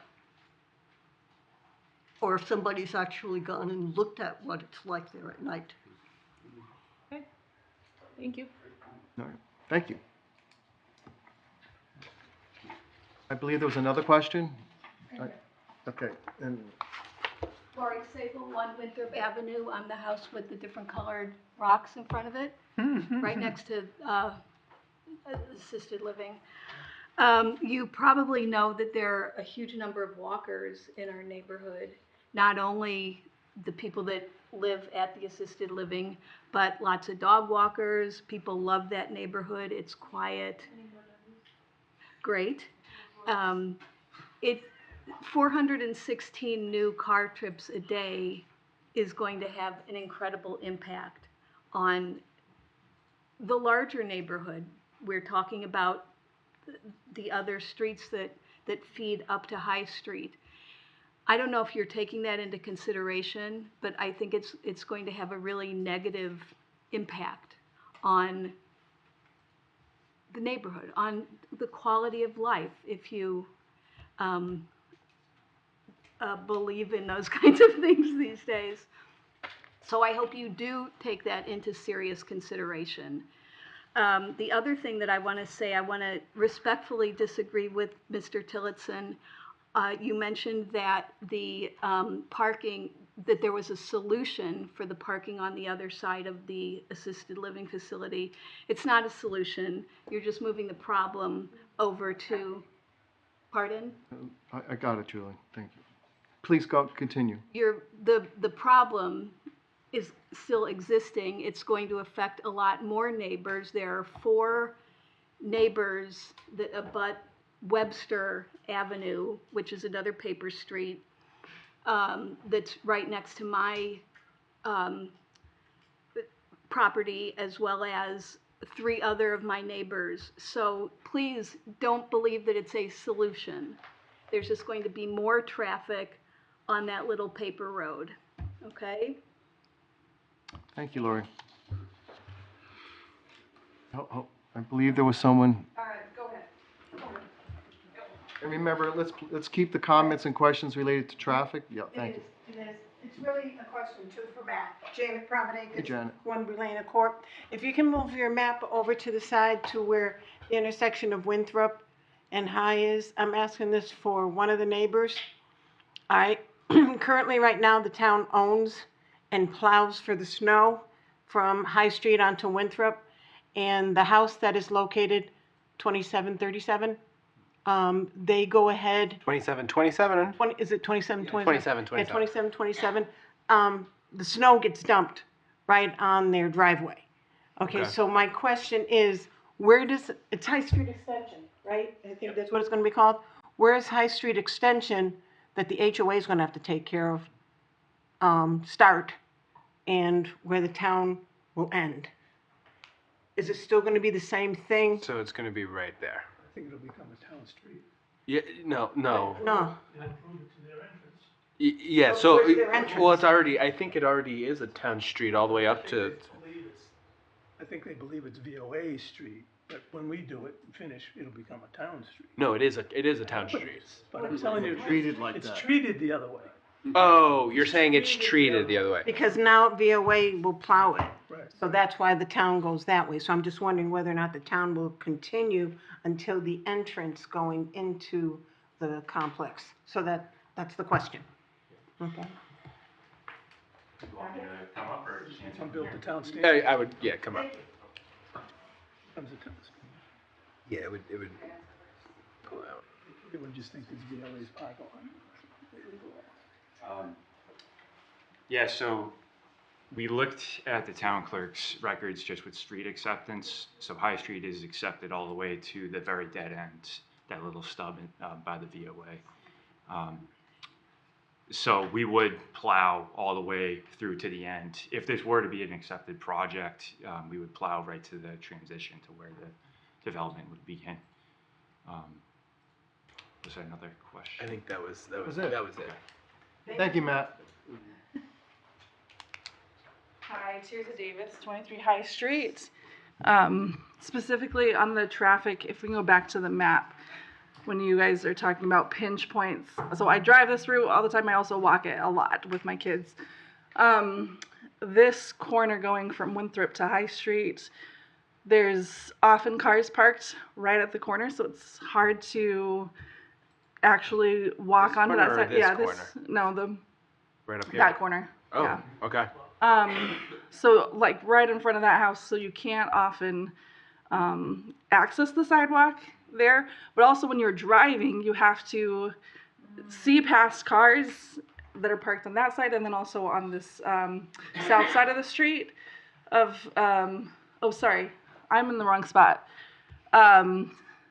This Sorry, is, so this this is right High in Street of front of- Winthrop. Yeah. Can we move the map back? Sorry, I'm talking about Williams and Holmes. Oh, Williams and Holmes, oh. Sorry, I'm so confused. Nope. Now, okay. Sorry. This corner right there. Yes, So yes, you're talking about up I'm here. talking about, nope, down on Williams Street, in front of that house, there's often cars parked along there, which is the sidewalk, but, so it's essentially inaccessible. And there's also often cars parked on the south side of Williams Street, which becomes a problem when you have cars on both sides, and then Yeah. you have Columbia Street right of way coming up, and you're, in the other lane because you're trying to get around cars. So that's probably my main concern for that area as far as traffic and pinch points. And then just to clarify, going back now to the other corner, to the top of High Street in Winthrop, is this the stop sign that's proposed? Is it no stop sign if you're coming up High Street, like similar to going up Columbia? Is that like, where do the stop signs go? Because we have rescued many people who have gotten stuck trying to get up the hill in the snow. Yeah, because of the steepness. It's very at this, steep. Yeah. Yeah. Yeah, So is there a stop for going up high, or is it just Winthrop and the coming Well, down yeah, high? let me see. So that's my other question. Lincoln, Wall Street westbound approach and Windsor Street southbound approach should be placed under stop control. Any further questions, comments? Yes, Lori. Lori Nearing, 35 Highland Avenue, top of Highland. So we're affected by this as well. I wanted to clarify a couple of things first. One is it 419 vehicle trips that will be added each day? 400 and... That was 416. 416. I believe. When you reviewed, I guess this is a question for you, Amy, Ellen. When you reviewed the report that was submitted, you said that it met the norms. Could you clarify when they determined peak rush hour? What were the hours that they chose to determine that? So they use they collected traffic counts along the road, and then the hour in the morning that had the highest volume and the hour in the evening that had the highest volume, those were what they used for the peak hour analysis. I'm asking you what those hours were. Oh, sorry, what the actual hours were. Yes, Yeah. let me pull it up based on their data.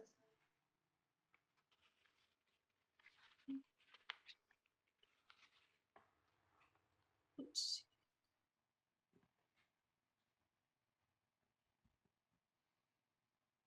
Okay, so 8 a.m. to 9 a.m. in the morning was the highest, and then 2:45 to 3:45 p.m. So that's how they determined the 416 trips, was those two separate Oh no, times? sorry. The 416 trips were determined. There's a database. The Institute of Transportation Engineers has a database of sites that they've collected data for around the country, and so what you do is you find the land use code that corresponds with most similar land use to what you're proposing, and in this case, they looked at the number of dwelling units and how many trips are expected to be generated per day based on the number of dwelling units.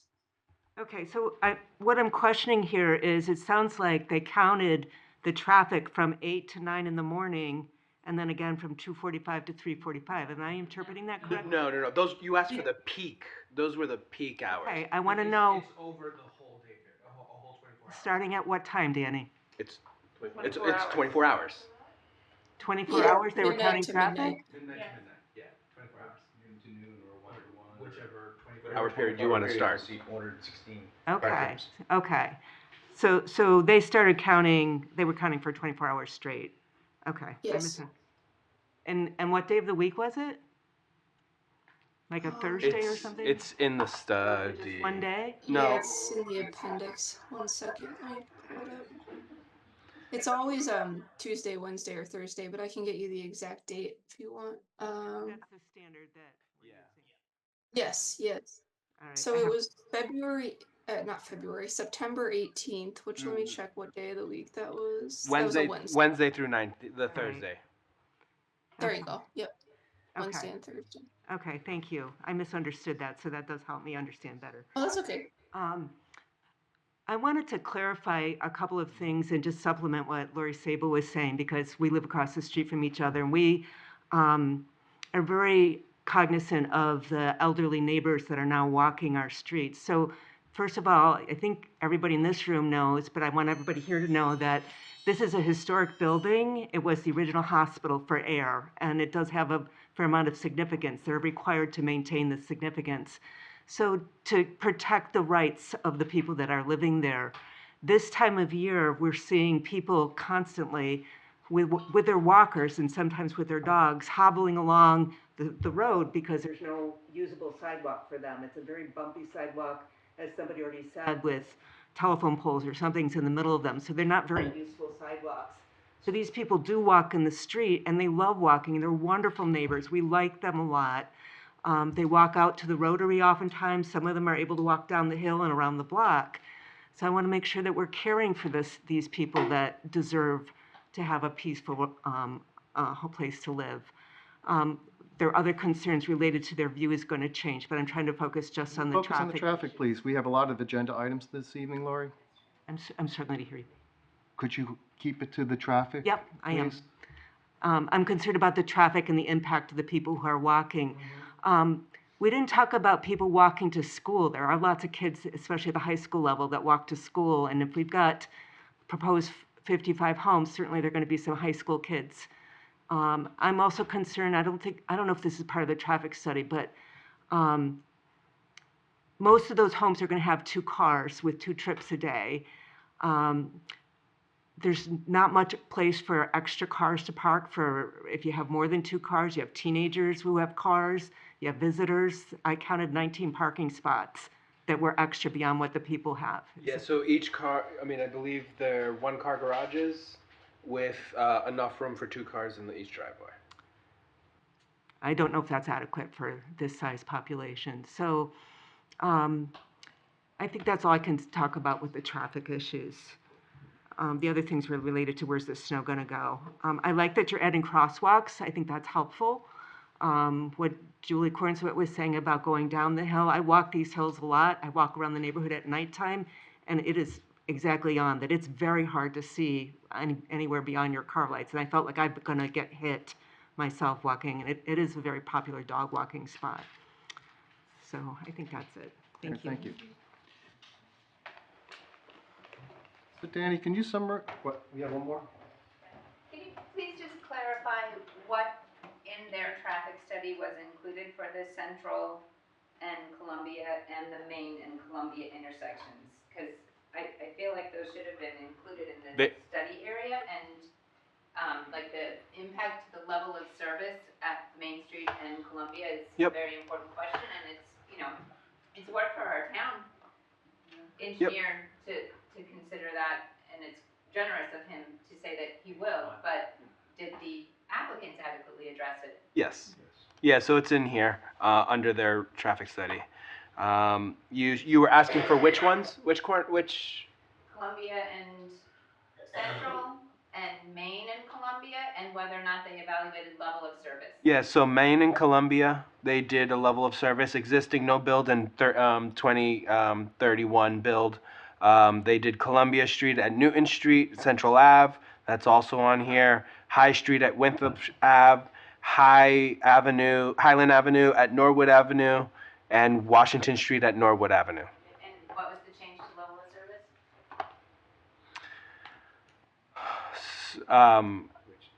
Yeah, which ones do you, there's a lot of, it's in the traffic study, there's a whole lot of them.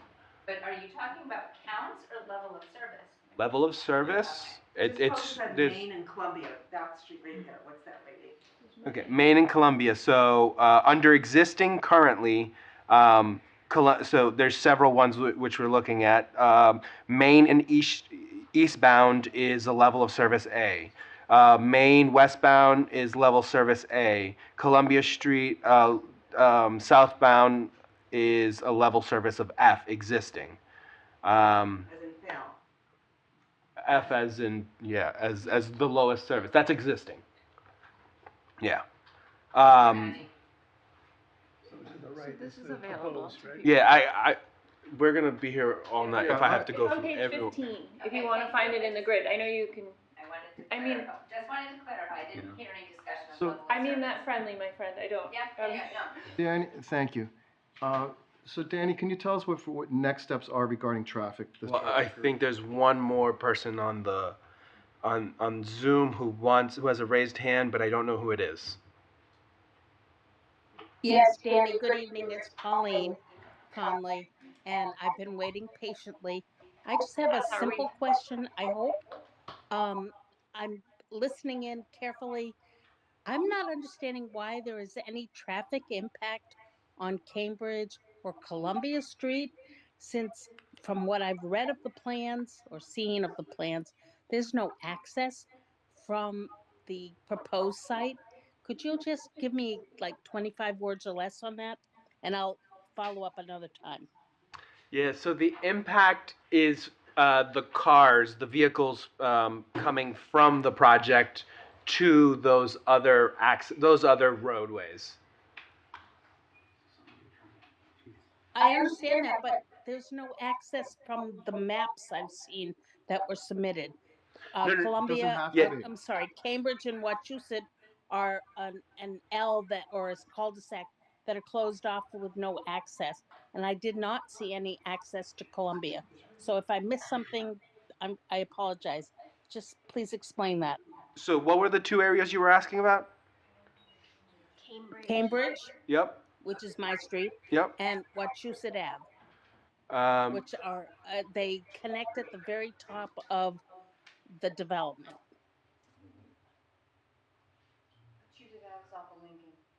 It's off of Lincoln. Yes. And you know what? Just get back to me another up here? time. I know you're not making decisions tonight. I was just really curious to hear about the possible traffic on Columbia, which runs not too far from my house. That's all. All right? Yeah, I'll look into that. I just don't have that in front of me right now. No worries. Thank you so much.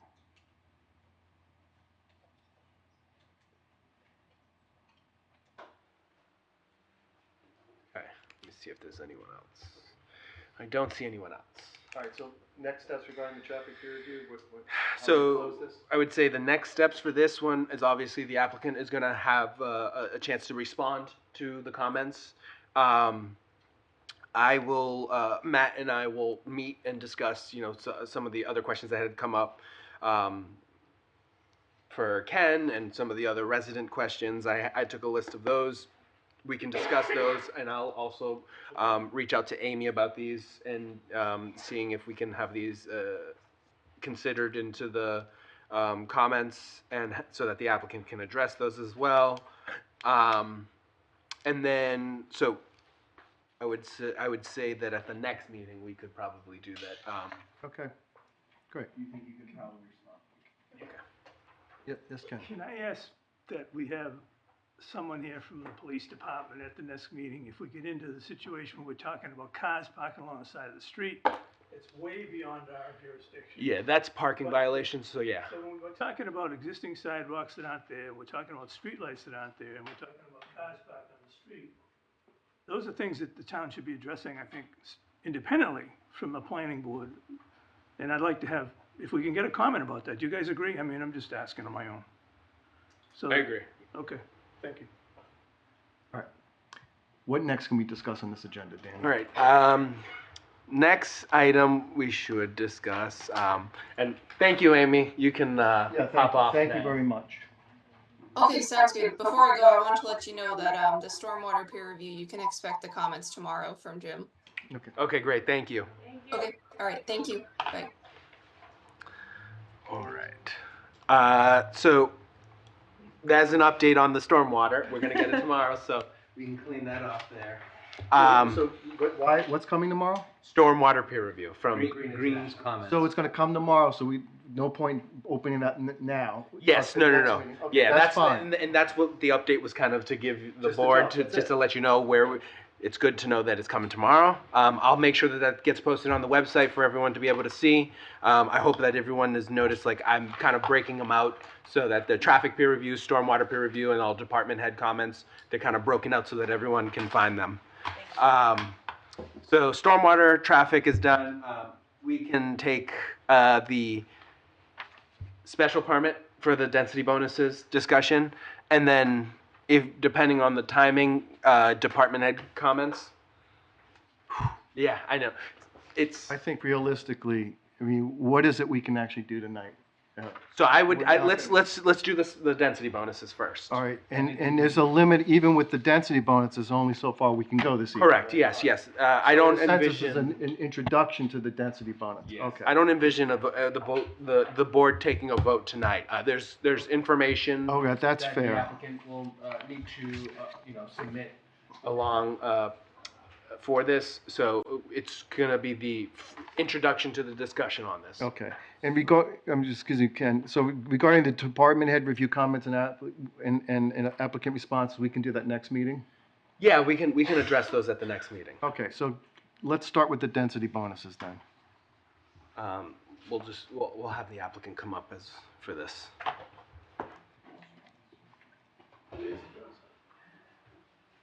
Hi, good evening. Hello. Hello. Let me just start this. So under the OSRD bylaw, under section 10.15, the applicant is allowed to submit for density bonuses.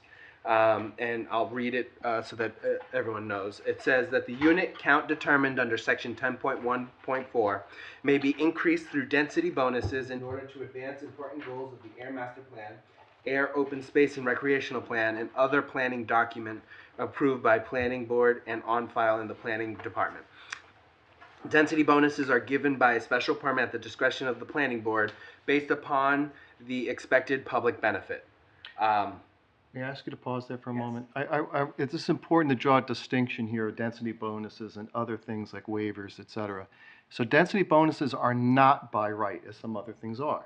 They are entirely at the discretion of the board, and it is, the applicant has the obligation to not, when they request a density bonus, explain why. What's the benefit? What is the added benefit to the community of Ayer by the board exercising its discretion to say yes? So I just want to put that context out there because it's very important for this conversation. I'm sorry, Danny, please continue. No, and so the rest of it reads, they are calculated by first determining the allowable unit count under section 10.1.4 without rounding fractional units up or down, then multiplying that number by 100% plus the percentages that follow. Resulting fractional units, if any, shall be rounded up or down as in section 10.1.4. And so under this section, under A, there are 4 different density bonuses that are allowed under the OSRD. The first one is about if the applicant allows deeded public access to the open space portion of the property and the planning board finds that such public access provides a significant recreational benefit, such as an access to an important natural area or a trail system. That is a maximum of 10%. The next one is if the applicant permanently restricts ownership and occupancy of units allowed by section 10.1.4 of the Affordable Housing as defined in this bylaw and makes a binding commitment to construct such affordable residences, a maximum of 25%. For every unit included in the allowable unit count under section 10.1.4 that is built and dedicated as an affordable unit, 2 bonus market rate units may be permitted up to a maximum of 25% of the allowable unit count. So on this one specifically, the Affordable Housing Committee provided the board with a letter regarding this section because under our newest inclusionary housing bylaw, we have a updated density bonus for inclusionary housing, and so that everyone knows, when we proposed our next change to amend this section, that would just refer back to that section and to section 10.3. And so the letter asks the planning board, which I can pull up, to consider using the inclusionary housing bylaw density bonus and not the OSRD. And would you explain to everyone what the consequential difference of those 2 calculations would be? Yes, and so under this one, the way it... The OSRD one. Under the OSRD is for every 1 unit above the required amount, you get 2 market rate units. Mm-hmm. Under the inclusionary housing bylaw, it's for every 1 you get 3. And the reasoning behind that is because the cost of affordable units, there is a loss. And what we're looking at is to try to build in a cushion to allow for more affordable units and have the applicant be able to provide get the market rate units. So that's number 2. Number 3, if the applicant preserves as permanent open space more than the minimum required percentage, a maximum of 10% density bonus per additional 5% of the parcel preserved as open space. The applicant has not applied for this density bonus. So that one's not applicable. Correct. The last one, which is also out of date because we currently, under new state building code, under the new building codes, solar ready is a requirement, but it reads, if the applicant has designed the development to protect solar access and agrees to provide solar ready construction for the proposed dwellings, a maximum of 25%. For purposes of this section, protect solar access shall mean that streets and lots in the OSRD shall be oriented to maximize the solar resource available to each lot or to as many lots as possible as determined by the planning board. Solar-ready construction shall mean construction of homes in such way that installing and connecting solar energy, whether photovoltaic or solar thermal, does not require additional wiring, plumbing, or building modification. This is out of date based on the building codes update, which I believe went into effect 2024. Yes. But I know it's out of date, but but Legally, they are allowed to apply for it. that's what I'm because saying. It's currently shown It's in the still there, bylaw. okay. I would prefer to think of it as we were looking forward when we wrote this. Correct. When the board wrote this years ago, the stretch building Stri- code wasn't in okay. place. Correct. And that's as of 2024, so yes. And so under this section, they are required to show the board that they've met that condition of having the houses oriented. So there would be a sunlight diagram where it shows like how much of the houses are getting hit by solar, how long, and all that. So the applicant would need to prove that to the board as well. So those are the 4 that are allowed within our bylaw. The applicant has applied for number 1, number 2, and number 4. And that would mean for the access, for the solar, and for the affordable housing. Yeah, and for the affordable housing. So I think the first one we should discuss is the number 1, which is the applicant allows the deeded public access of the open space portion of the property. I'll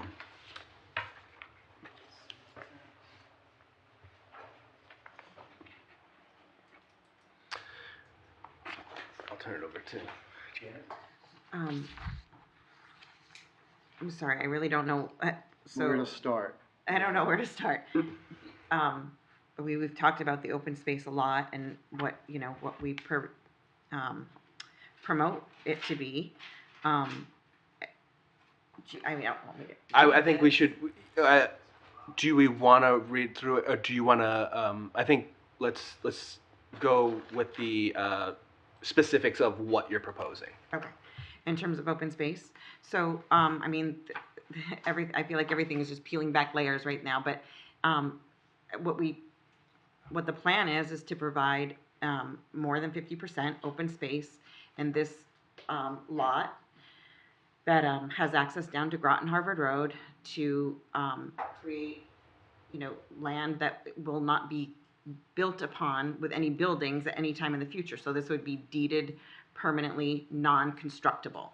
I know that we've had some discussions back and forth about drainage and that kind of thing. So I don't know. I kind of want to just stick to talking about it as open space for today because I guess we'll cover that at stormwater discussions. But we proposed putting a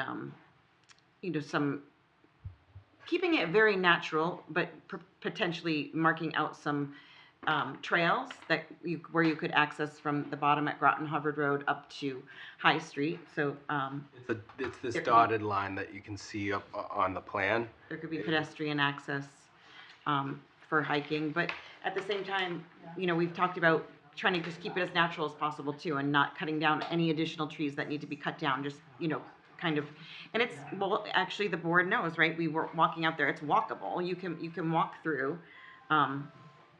The majority of the land. There may be some areas that are kind of steep. Okay. But as those acres are not going to have any houses or any type of buildings that now or in the future the town would own the land. So I thank you. I think I need to clarify what may be a potential confusion here. So there is the deeded open space. Mm-hmm. That's de rigueur. That's what required for the whole OSRD concept. So the density bonus is not just that you have that 50% open, it's that having public access for recreational activity. Okay. Now, what I want to draw my board's attention to is that we've done 4 other OSRDs before this. None of them have ever had abutters around the projected open space. They've always abutted to either an easement, power line, other property, etc. The open space did. It was actually open to something else that was open. This time, we have a unique situation, well, not unique, but this situation is all the open space is pretty much surrounded with abutters. So that changes I think that changes the conversation about access, recreational activity, etc. Mm-hmm. And I just want us to be aware of that that's a conversation we should have. And in my mind, I'm wondering, given the site, given abutter concerns, given that there's nothing on the site that's particularly distinctive, like a lookout spot, a wetland spot, it's just, the space is, it's scrub. Yeah. And whether really public access for recreational space makes any sense on this particular open space. That's a question I have. Okay. That I would have. That's a concern that I have. Do any of my other colleagues on the board share a similar concern or something different? They want to contradict that. I have a similar concern. You don't quite seem to be positive enough in your presentation at the moment. About the open space? Yeah, are you fully aware of what we're trying to do here with the density bonuses, how you're going one by one and whatnot? Yeah, I'm sorry, I was not expecting to give a presentation Yeah, I on it. understand. I just Yeah. thought it was more of a write-up and Yeah, something that you guys would read in advance. I didn't realize that. Oh, okay, so, all right. I was like, do I just read this aloud? I'm sorry, I really didn't know what to expect. But Fair. that is an interesting perspective and one that I hadn't really thought about. I had looked at it from a perspective if there were going to be, construction in my backyard, I would prefer to have a buffer, but I didn't really look at it from a perspective of I don't want other townspeople potentially in my backyard. I'm not sure. Or if it was a conventional subdivision where we took every possible, It's not a conventional subdivision. but it could be, It's not a it could be, conventional, you're it could be. applying to the OSRD. Yeah, I know. we can't. But we can't Other than, Stick other to the than, OSRD. so then our, Stick to the to OSRD. to not have houses on every portion of that and having open space on it, why are you shaking your head? We're not comparing it to anything else. No, except- that's part of our, that was part of our decision-making in this process, to have open space, not have a conventional But subdivision, understand- when we spent a year and a half doing this already, talking about this. This was part of our plan with going to the town for a year and a half, talking about what would the best option for this land be. And other than having a conventional subdivision, this, in our opinion, is, along with other board members and other town people, is the best plan that we've come up with so far. I understand what you're saying, though. It's a different perspective that I hadn't considered in the past, and I don't know how that would factor into the board's consideration. I'm not sure. Can I go back to step one, just to clarify? At the moment, I think we need to repeat that there are 34 homes at this point, dwelling units at this point. I wanted to state that at the beginning. Yeah, so I agree with you, yes. So, based on what the board voted at our last meeting, the board voted that the base unit count is 34 units. Right. Now, the plan shows a proposed 52 units because they're applying for the density bonuses. This is what they would like to get. To arrive at. To arrive at, yes. Yes. And if I may, and our messaging, it says 55, which is also confusing. Yeah, because that was the original application. I just want to lay it out on. Yeah. But either way, the base number is not 52 or 55. Correct. The base number is 34. Absolutely. And we And that's so in this discussion about density bonuses, that's kind of what I would ask for the board is some direction. Like, if you're not considering doing density bonuses, then, let us know and we can just design 34 houses in the open space. You know what I mean? But they would be bigger houses. 34 houses, but you just said you designed 34 houses in the open space. As a conventional subdivision. So what she's asking is if the board is not amenable to the density. Allowed. Ken, just give me a second. The applicant is saying that if the board is not amenable to the density bonuses, they would look at an alternative option. Right, if it's not something that you want to entertain, I understand, then we could look at this as, doing an open space, a standard open space residential development with 34 homes instead of 54, 53. I actually have lost track today of what the number is. I think it's 52. Yeah. 53 as far as I recall. Okay, Yes. 53. That's right, So- 53. That we could count the plan, but, so that's when we're looking for direction from the board. And, we've been diving deep on some items, but kind of this one is more high level, and we would just need to understand that, if townhouses, if dense townhouses is not what the board desires, then, And I'm just going to speak on my behalf on myself. When I met with the applicant, Heather, and the Parks Department out there, we had a discussion of the pocket park. I do understand that there are some concerns from the residents about that, and another thing that was brought up by a resident was a pocket forest. I don't know if the board would be amenable to that as well. So these are things that are being. What I'm trying to bring to the board is the applicant, based on what this says, it says that the deeded to public access in the open space portion of the property, and the planning board finds that such access provides a significant recreational benefit to the town. If the board does not find a significant recreational benefit to the town having this deeded open space, then the applicant would have to look at would have to just remove that deeded access to the open space. Right, but the open space would still be there. It would still be it would be conservation restriction. It would be, and its value is its environmental value and the minimizing of impact of construction. That's its value as opposed to the recreational element. So there's still a considerable value to the open space. That's why I made that distinction. The recreational part, I have questions about. Okay. You know. Jeff? I don't want to get too deep on this, but we haven't had the discussion of construction in the open space either, in conservation. Yeah, and that gets to be a sticky wicket pretty quick. Chair. Yes, sir. So we're talking about 3.4, potential of up to 3.4 units, dwelling units. Mm-hmm. That's the ask, is make a case for 3.4 units. And providing access, it's a field of dreams. To your question, Jonathan, providing access, if people don't want to come. Deeded access. Deeded access. Different than access. Deeded access, right? So there is a path for the public, yeah, and a right for the public to get to this property. They don't have to come, right? But do we withdraw? It's an interesting argument. Do you withdraw public access for what benefit? I mean, there's a benefit of. I mean, at some point it's open space. Mm-hmm. Can the condominium association prevent people from accessing that land? If the deeded public access is not, then yes. Okay.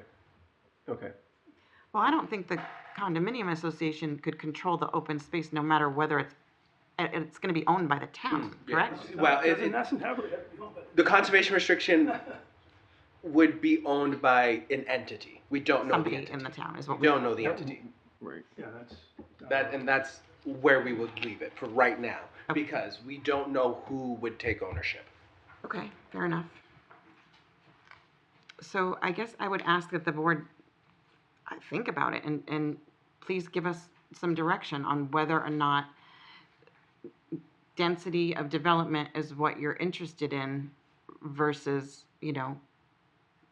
building standard homes. I mean, So I think we should, because each of these are different, going to be different. Right. So I think right now let's focus on, each density bonus is going to be different. Okay. Each has different requirements. Each has different explanations. So I think the first one, as of right now, I think the board should voice how they feel about that. Well, give the applicant a direction in where they should go. Okay, so I've already gone. Kathleen, did you? Just a question. So on that, when the significant word is recreational benefit. So were hiking trails proposed and a pocket park. So are we basing a decision on both of those entities? Assuming, okay.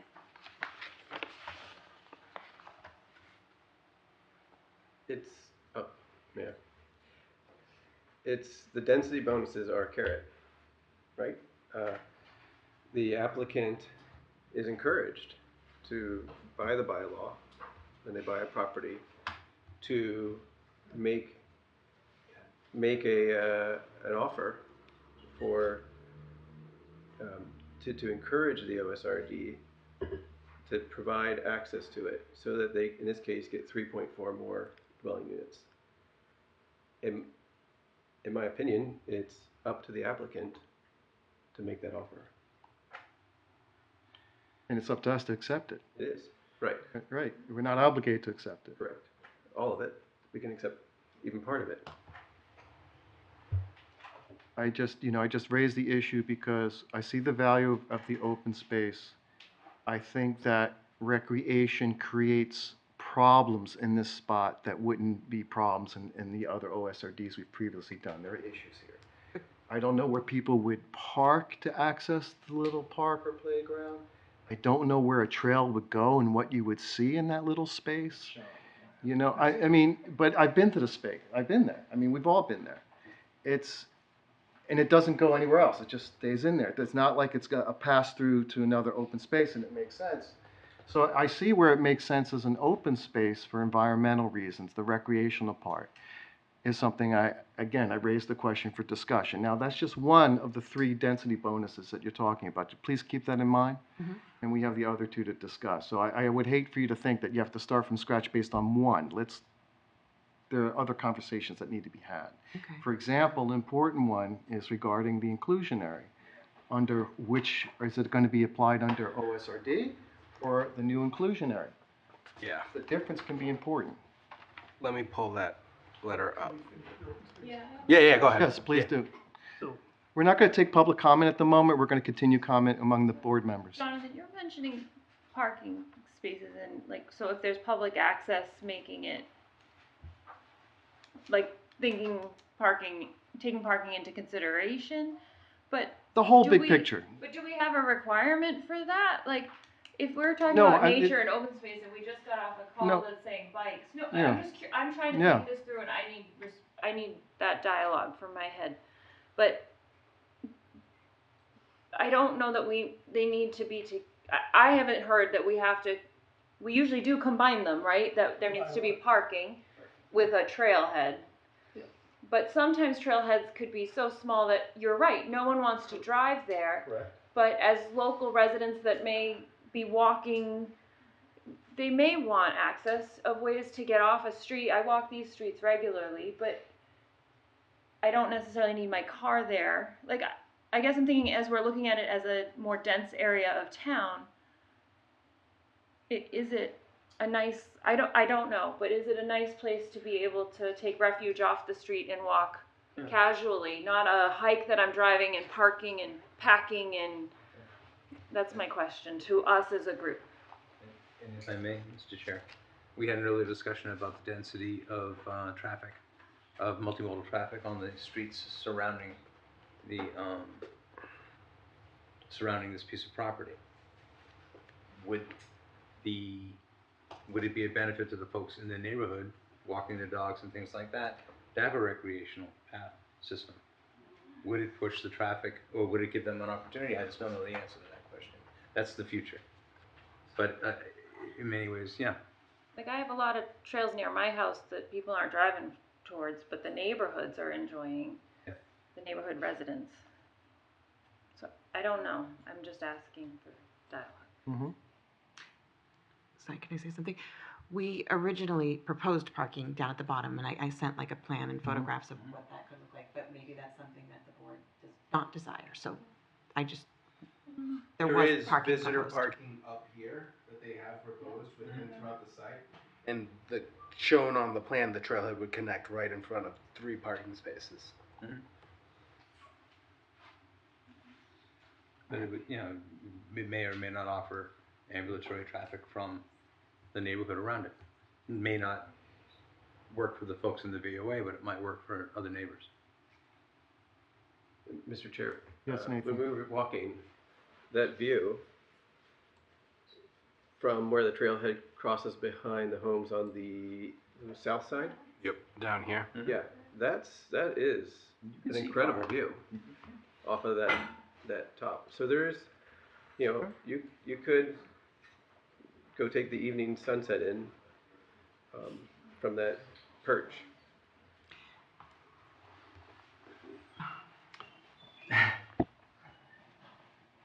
Can I make one comment? I'd like to finish first. Yeah, hold on. Public, but for the applicant. He's the engineer, is that? Yeah, I mean. Come on up. Come on up. Just, when you talk about the neighbors and the benefit to the neighbors, I mean, there's certainly a benefit to the neighbors, especially on Groton Harvard Road, in the fact that they're not developing behind their houses. So, you know. Well, I agree, yeah, I see that. Yeah, I mean, I'm just, because you're saying, you know, because it's surrounded by houses, it's not like an open. I specifically Yeah, made the okay. distinction between the environmental consideration and recreation per se. That's the distinction I made, and it still holds. Those are two different things. Right. Yeah, I'm not saying the open space has no value. That's not what I said, and it's not what I believe. I just think we may want to rethink that whole idea of access for recreation. I don't know if that works here. That's my concern. Okay. But recreation for the people who live there. I got it. Maybe. So, I agree with you. First of all, I think there might be a misunderstanding. There's no question that you owe us 50% or more open space. That open space is a requirement of the open space residential development. What you're applying for tonight, or in the discussion, is whether we should grant you a special permit use as a bonus, density bonus, and you get an ability to build more units based on your application and the strength of that application. In this case, it says provides significant recreational benefit to the town. And I do not believe this rises to that level. Right. We have a complete conservation walking trail system a quarter of a mile away that is a benefit to the town. And this could be a system where if folks move in there, they can walk around in the woods if they want to. I do not agree that we can put a parking lot or a pocket park off of that busy street. I've been down, I drive down the street almost every day. There's very little sight line getting off the street coming from the north to the south. People would have a problem getting to that park. In addition to that, the fact that you're now proposing to put the subsurface drainage system under the park, I would have an issue with that, because what if we have an issue there with, anyway. My feeling is that it's not a strong enough case and it doesn't rise to the level that it provides a significant recreational benefit of the town. And therefore, I don't think it qualifies. In addition to that, our requirements for special permit allow, basically list 6 things that you need to show to us that provide the benefit. Not least of which one says traffic flow and safety, including parking and loading. I don't think you've made any, there's nothing in your application that indicates how you rise to the level of a special permit and meet these requirements. So in my estimation, the open space density bonus, just doesn't rise enough for me to vote for it. So, If I may make a procedural recommendation. and I agree with you that it's a benefit to people who move in there. Ken? And the people who live there. Right. But So- not the benefit to the neighbors. So what I would say is, I would prefer that we discuss all 3 of the density bonuses first before we vote on them, each one individually, because that way you have the bigger picture, what the number could be. Do you see what I'm saying here? So what I want you this evening is to get a sense, this is what you asked for. Where is the board on this? And that's what we want to give you tonight. So what you're hearing about the first one, and I Not would advise interested. not to go to vote, is that, well, there's conflicting points of view on that, Okay. right? I think that's a fair way of describing it. What I would suggest is let's talk at least in a broad way about the other 2, so you get a sense of where the board is. I think that would be fair to you and to everyone else. All right. So the second thing is about the affordable housing. Yes, Kathleen? I just was gonna wrap up and for the record, so my opinion was that it doesn't rise to the significant recreational benefit. Okay. The opinion stating that the bylaw clearly says to the town, and I think we have talked about how it benefits the development, but that bar is set at the level of the town. And I think particularly, if there isn't parking, we're now talking about the neighbors. And I think we've read a lot from the neighbors that they don't want a hiking trail, and we've read a lot and heard about people walking with walkers, and it's hard to imagine those folks in that trail system. So at least in my opinion, it doesn't kind of clear that town bar. Let's talk about the affordable housing. So, Danny, could you describe, I know I'm struggling with it, and for everyone else to clarify. So the applicant has options here with the affordable housing density bonus. Yes.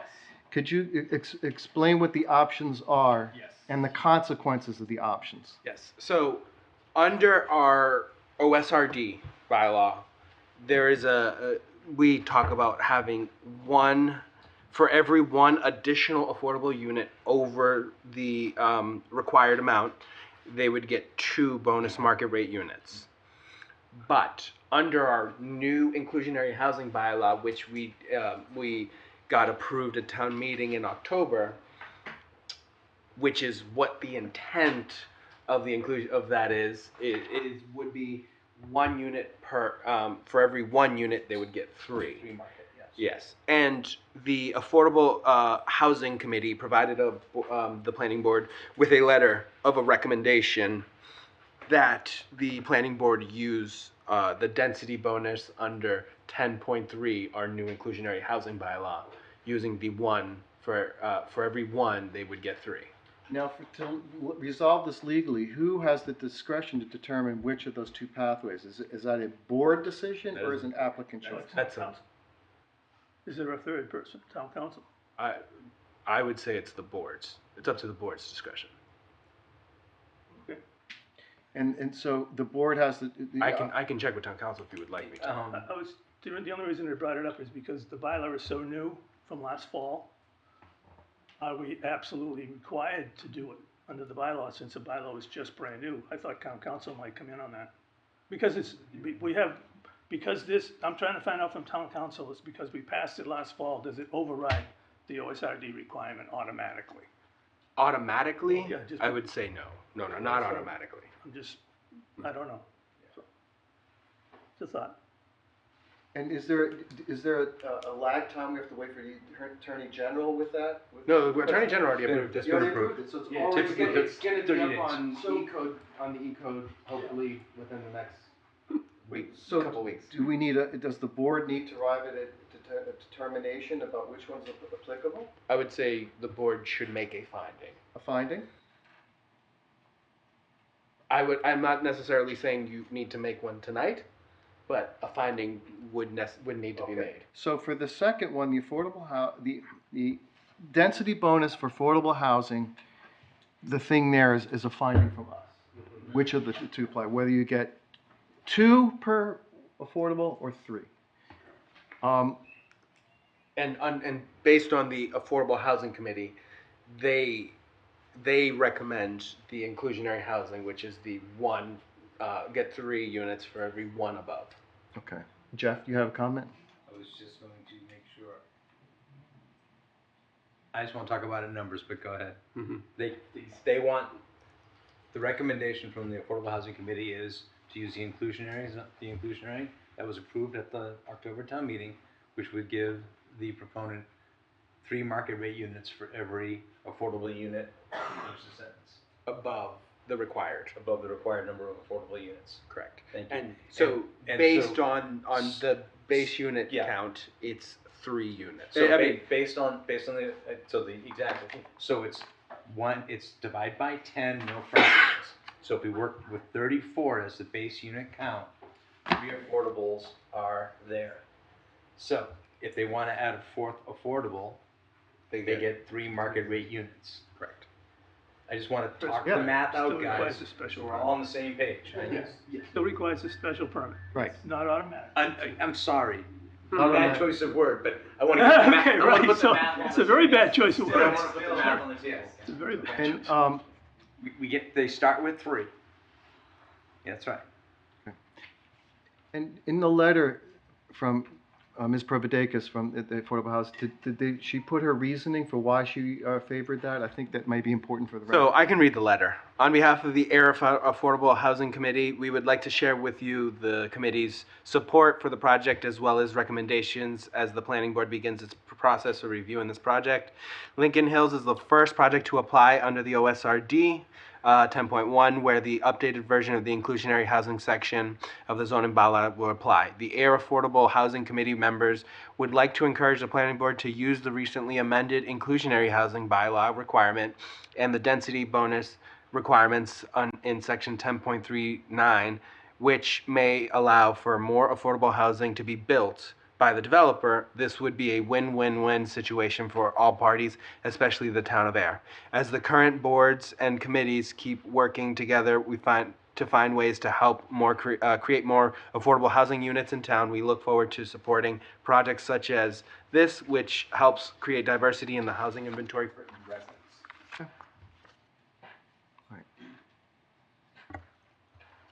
Would board members like to share any thoughts about where they stand with this? I will start with myself.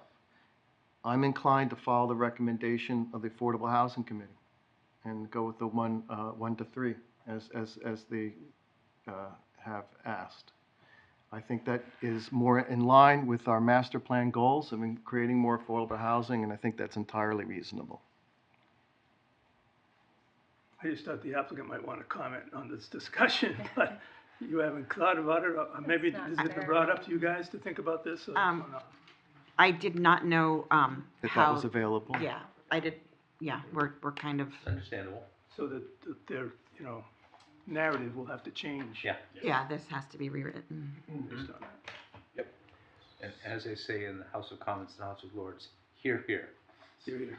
And that's part of the reason why I didn't want to move to votes on each of these, because I recognize there's new information here that may affect The application. your submission. Yes, exactly. Right. So we're Mr. Chair. Yes, please, We're Nathan. debating 25% is the OSRD's current, you can do 25% of the 34. Mm-hmm. So we're talking about 10 units. Mm-hmm. Right, so if the applicant would have to offer more than 3 additional de-restricted affordable units, you'd have to have 6, 7 for this to even make a difference. No, so if they were to propose 3 additional units, Then they get 10, then they get 9. Yeah. But it cuts off at 8.5. No, that's under. You're talking about specifically under the OSRD bylaw. It's just different. Because different there's nations moved it up to 75%. We changed the number in the inclusionary housing one. Correct. From Yeah. the OSC, OSRD. Yes. Not just This may be count, what I'm thinking. but also the percentage increase. Am I right? Yes. Yeah. That's why I'm going to pull it up right now. And this is why I wanted Yep. to talk numbers, guys. So Yeah. up to a maximum bonus of 75%. Oh, okay. 75% I didn't know that. the 34. Of the 34. So that you could do. Yeah. You could do. The 9 works. What? In your 27. conversation just now. If they provide that many affordable units, yes. 9 affordable units, you can do 27. Okay. That's in the world of airy-fairiness. Yeah, that's. And that would be way more affordable units that we'd receive than we've ever received before. Actually, we've never received any affordable units under our inclusionary housing bylaw. Which would be the advantage of going with the inclusionary recommendation from its Providoc base. Yes. Otherwise, I mean, if the applicant is not going to go over 3, 6 total, it doesn't matter. It doesn't matter for the applicant. Correct. Yeah, I don't know. I have to sit down and do Yeah, that. they'd have to look at We the know numbers. that, You know, exactly. They'll have to sit and look at that. Ken, you had a comment? Yeah, so I would support, using the new inclusionary housing bylaw, because a lot of effort was put into that, by subgroups and working groups and the, Affordable Housing Committee. And I think it's worthwhile, to look at the math and double check it. However, in the application, the applicant has indicated that they would like to provide 5 deed-restricted units. So you guys are gonna have to look closely at how that math works out for you to get that density bonus and get the number up. Right. But I'm on board with using the new requirements that were passed at the fall town meeting of 2024. If I may, Mr. Chair, the intention of the inclusionary zoning is to create more diverse housing and more opportunities for people to come to town and to stay in town. And I think it's a good, as I said earlier, I think it's the right direction for us to go in, and it does change your calculus tremendously. And changes the discussion about open space and some other things, I think, so. Can I make another comment, just on the extra open space? So far, we've said we're not gonna provide any extra open space, but I think that might just change. Correct. There is a possibility that could change. So we might include that as one of the bonus numbers. So That could happen. You're saying you may want to apply for the special permit for that density bonus as Yes. well? Yes. That would still be on the table, yes. Right, but we, at this point, are not sure what our required area is that we need, and we have to the planning board has to make a decision on how they're gonna calculate what of the open space can be used as open space. Oh, boy, yes, that's right. That's still So still open. There's a couple big things That's that a are big one. preventing us from, kind of finalizing things, so, but, all right, if we just stick with this for right now. Yes. So the third one, it would be a solar access. We did hear your comment about the potential for over 50, and that when we're pausing, because we'll see what you come back with, what that works out with. So solar access. I'm gonna start the conversation this way. The big thing with solar access and solar, it's not just the solar-ready construction, it's a solar-oriented building. And I gotta ask you, are you seriously considering redesigning to face the buildings in an appropriate way for the solar? Well, we did the math, and I think we were at about, 72% of them have the right, orientation, which, I don't know, my interpretation of your bylaw is that you maximize it as best you can, and that was the.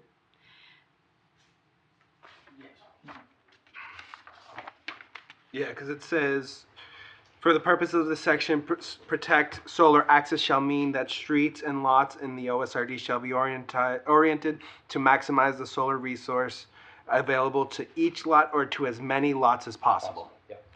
And we did do that in the design. And my understanding of what solar readiness is a little bit more than I think what the code requires. What we had proposed to do, what I had written in here, is to, the framing, which is now, I think, a requirement of the law. Yep. But there's also conduit up to the attic. Mhm. And, yeah, so what you would really have to do is Panel size. hire somebody to come put your panels in. But, your infrastructure within the house is ready for it. Mr. Chair, Go for it, Nathan. broadly speaking, on density bonuses, this is a business that for the applicant too. I think one of the values that was stated earlier is the market affordable portion, which would be potentially all the rest of the non-deed restricted homes. The more homes, the more dwelling units that go into this proposal, presumably the smaller the square footage, and cost is generally, home price is generally tied to square footage, first order. So if we value market affordable homes, that would be an encouragement to find a solution for the maximum number of dwelling units. Point taken. And we proposed, I think you probably remember, about 2,000 square. 19, between 19 and 2,000. Everyone's looking at me, so I'm gonna tell you, so put my cards on the table. On the solar, I'm on the fence. I'm not solidly no, not solidly yes. I'm on the fence with that one. I feel the strongest about the affordable, and then I really don't see it with the recreation. Those are mine. I'm not speaking for everyone else. I'm just saying so that you know when you're making your decisions in between the meetings and you're thinking about what you want to do. Yep. You know where I am, and I'm hoping that some of the other board members will share where they are, so you can incorporate that thinking in your application. Go, Ken? I'm gonna put it a different way. I think the change in the inclusionary zoning bylaw gives you something to think about. Yep. And I think that's probably enough to think about so making a decision now may be hasty. Yes. That's a real big change. Making a decision, what do you, I'm sorry. 3 units for every affordable. Okay. 3 markets for every affordable. That's a pretty big change to think about, with a max of up to 75% of 30 units. Whether or not that can be placed and stuff like that, but that's your job as a. But you said the first 3, which is the 10%. Do they have a copy of the bylaw? Yeah, I have it Oh, up do there. they have one? Yeah. You get 3, we get 3 no matter what. Everyone you Three add, no I matter believe, what, and work with Danny on this, because as I've been told by Special another permit. person in the crowd tonight, I can be wrong. But there's 3 come with it, based on the base count.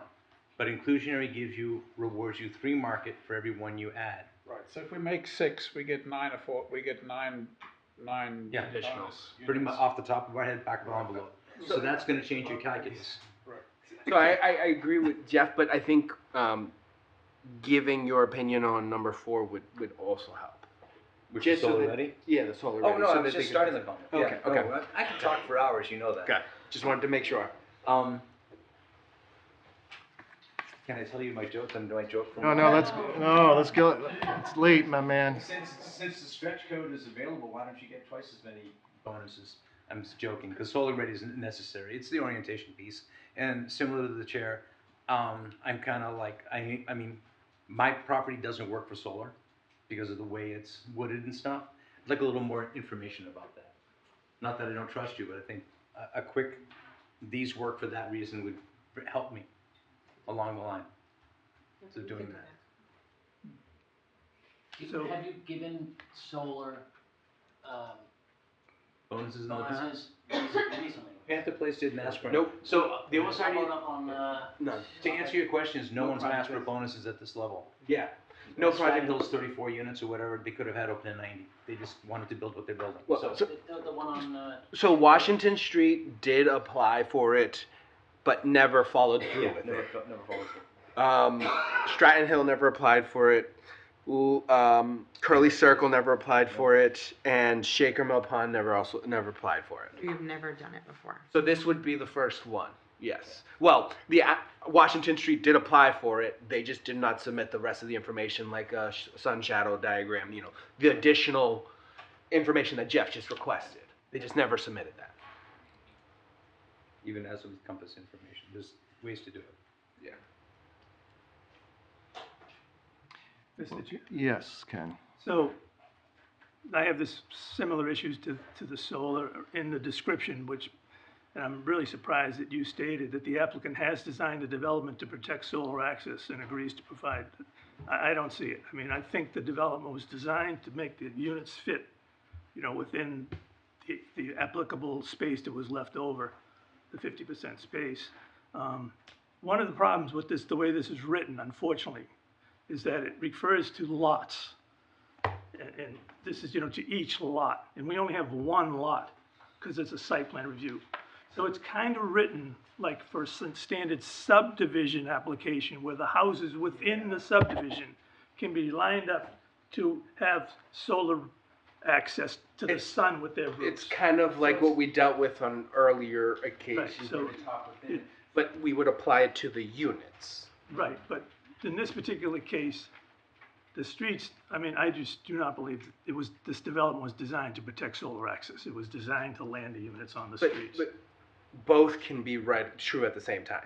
I agree, but they would have to show me some Yes. real engineering and some design standards and whatnot. Yeah, me Well, too. that's what the sun and shadow, that's what I think Jeff was requesting. I think it's more like 30% of the houses would work instead of 70% of the houses. That's my own personal opinion.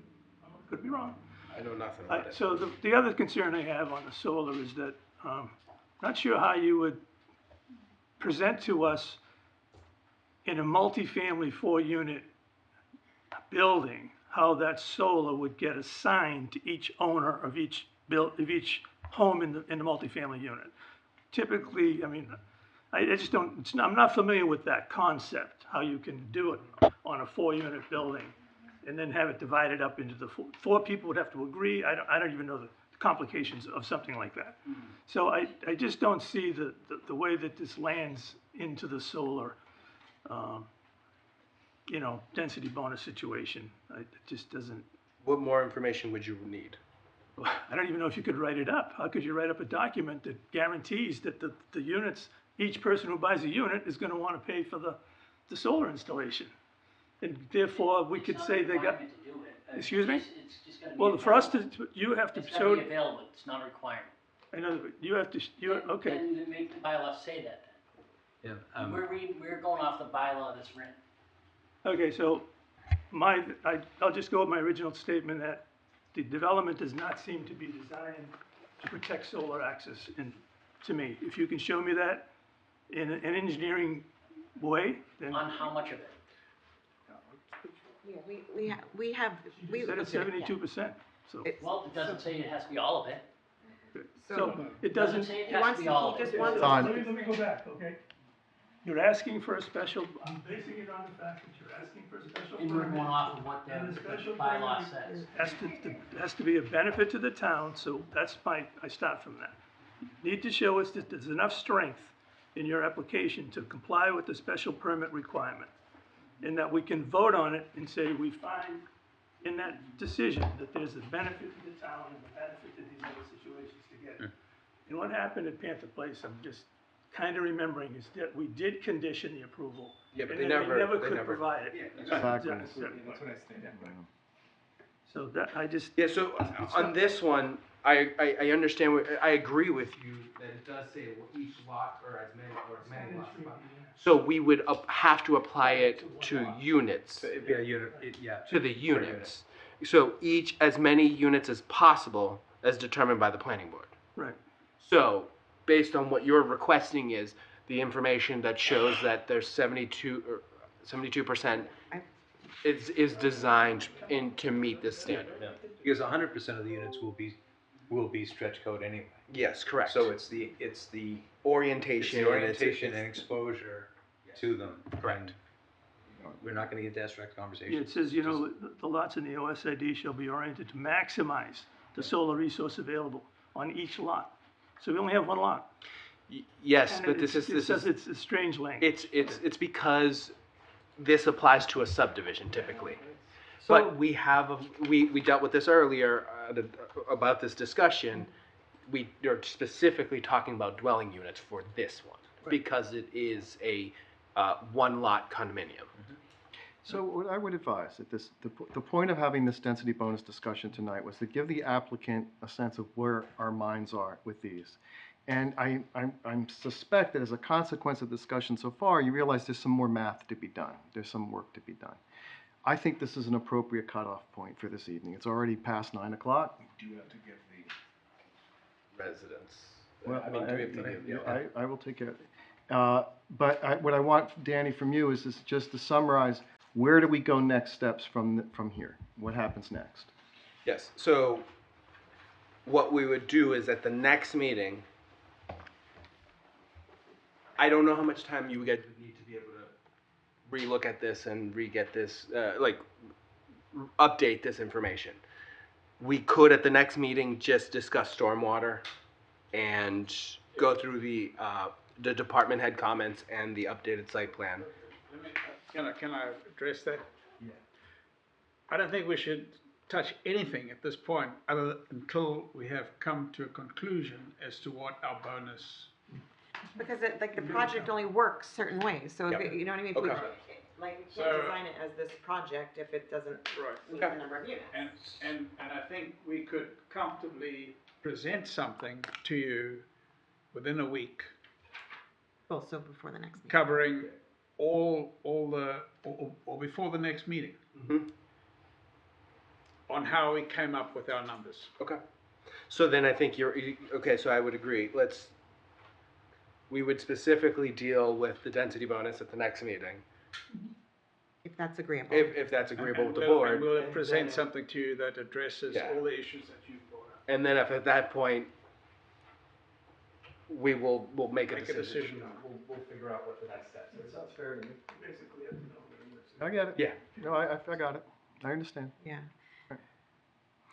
I'd like to open up for public comment. Oh, Yes, Yeah, just let Heather. yes, Heather as department head will go first. Go ahead, Heather. Thank you.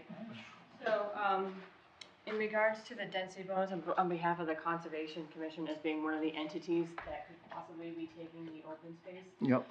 In regards to the discussion of the allowable for public access, I think that discussion should be brought to either the Conservation Commission or another entity that may take that open space for their comment. I understand it's under the purview of the planning board, but they're not the holders of that open space. And those people who may be holding that open space might want to comment on whether or not they would, if they would take it if public access is not allowed or if it is allowed. So I think having some sort of information from an entity that would be holding the open space might be important in order to make that decision. Okay, thank you. Thank you. I believe there was someone else. Yes, come on up. Julianne Govang, 34 Groton Harvard Road. As a matter of process, I have one question. How do we determine what open space is when there's an open issue about the infiltration system and the retention pond? How can they do their calculations when that decision hasn't been discussed or determined? Is that later down the line, or is that? We did have a preliminary discussion about this at the last meeting, and based on the numbers that they had provided us, they meet the 50%. Even though it's not undisturbed ground, it's going to be dug up, trees are going to be taken out, it's still open space? So based on the OSRD guidelines, that is allowed. Okay. Yes, sir. Just one tiny thing. Jacob Kazera, 30 Groton Harvard Road. 1 second. Oh, wait, just 1 second, sir. Was in the minutes that you were gonna follow up with town council on the right of way. Yep. And I did reach out to them. I have not heard back. I can follow up on that. But I don't think that will be an issue depending on. It's up in front of us now. Yeah, okay. All right. Okay, this gentleman. I mean, on that statement. No, the right away they're asking town council if it can be open space. Okay.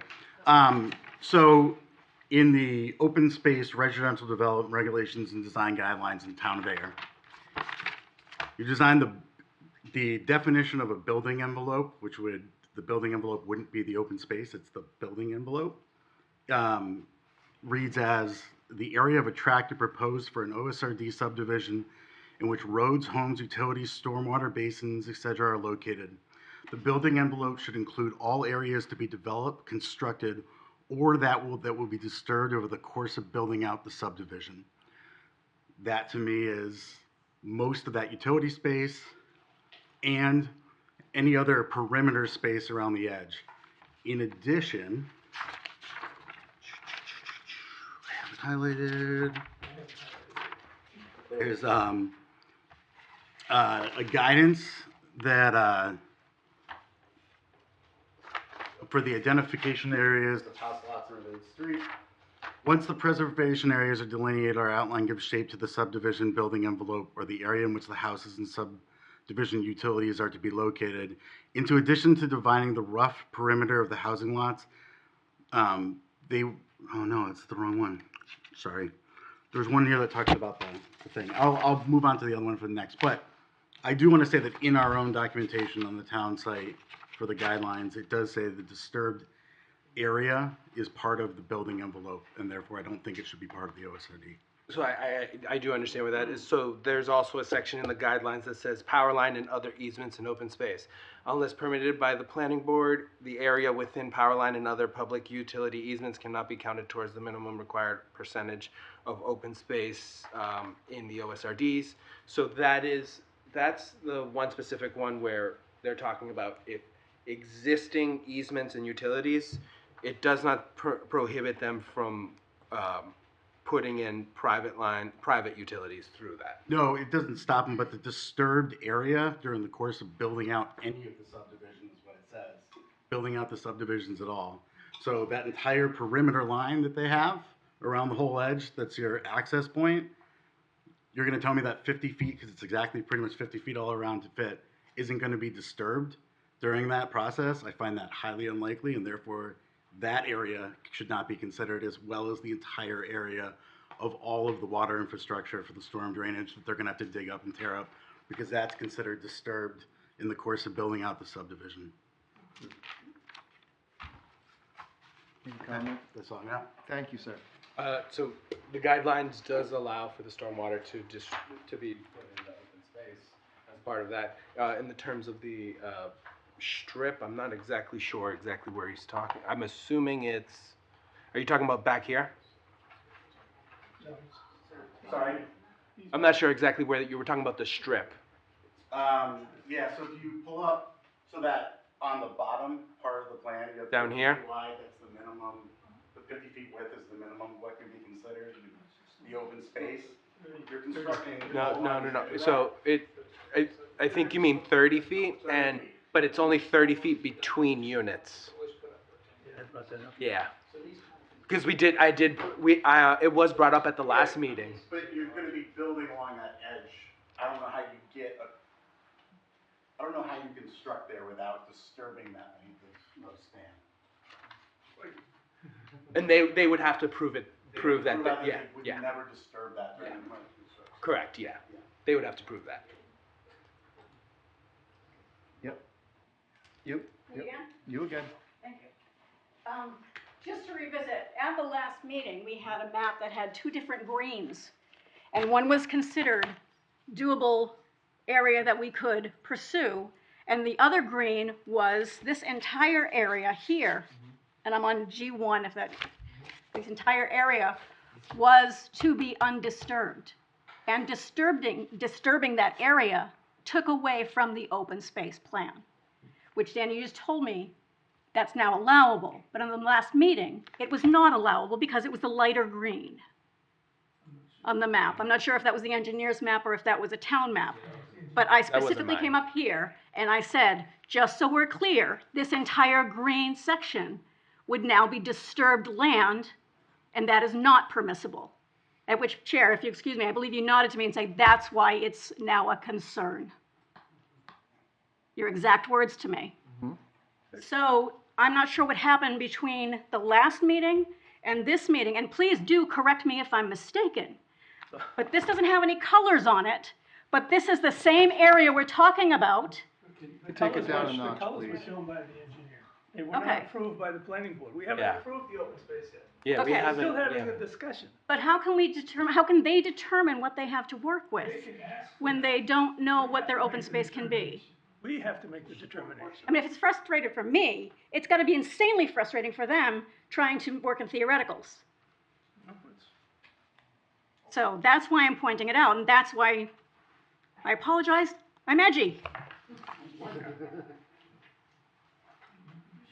Jess, come on up.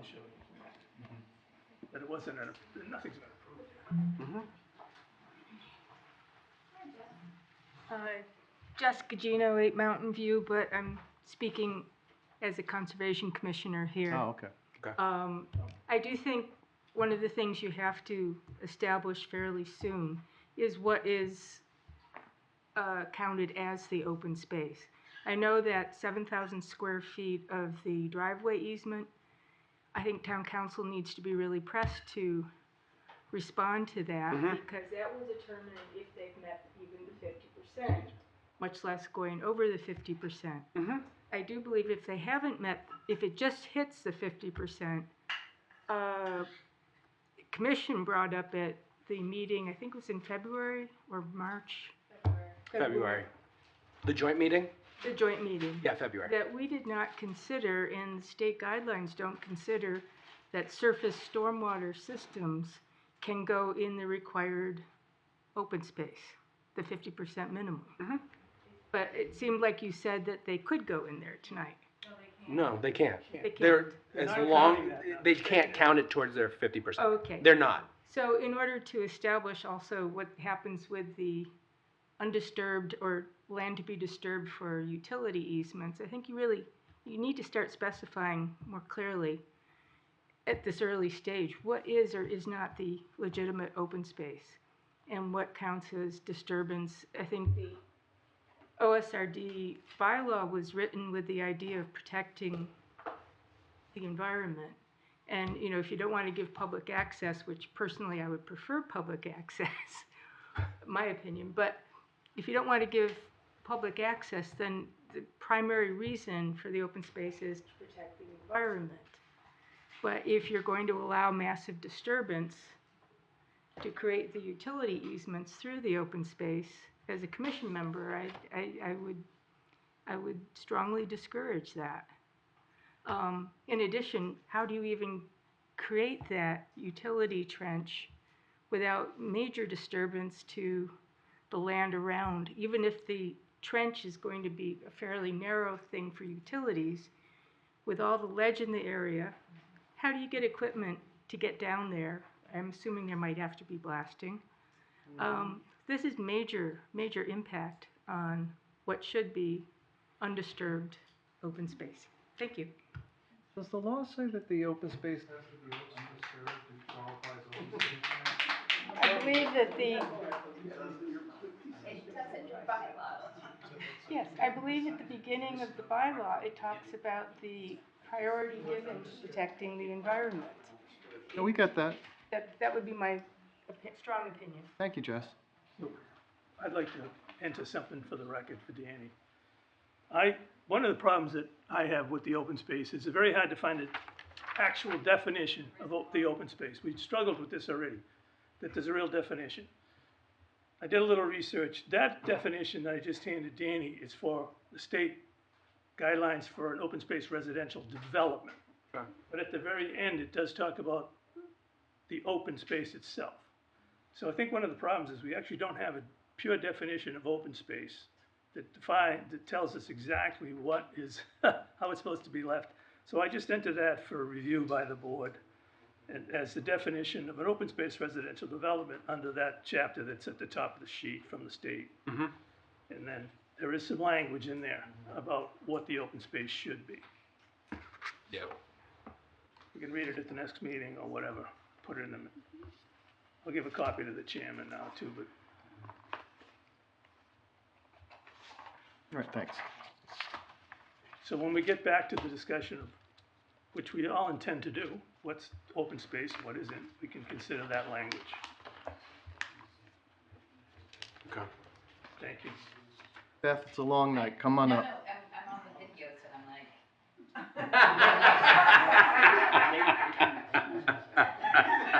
We're getting punchy. Well done. It's Three late. hours, I apologize. 3 hours. We like levity. Yeah. Thank you. Following up on what Jess had just mentioned and the other comment about the building envelope. I think you have really clear guidance on what is allowed with open space because we just heard what the building envelope is. And at the first meeting that I attended when conservation was also here and we were talking about the open space development, you had read the statement that said that the stormwater could not be included in the open space unless there was a special, like inclusion that the board decided it would be. No, what I said. That's what was read No. at that I'll meeting. read it for you. And did you hear the envelope? Again, let's just make sure we have all heard what the, yeah, okay. The same thing that she just read, he just read. Yes.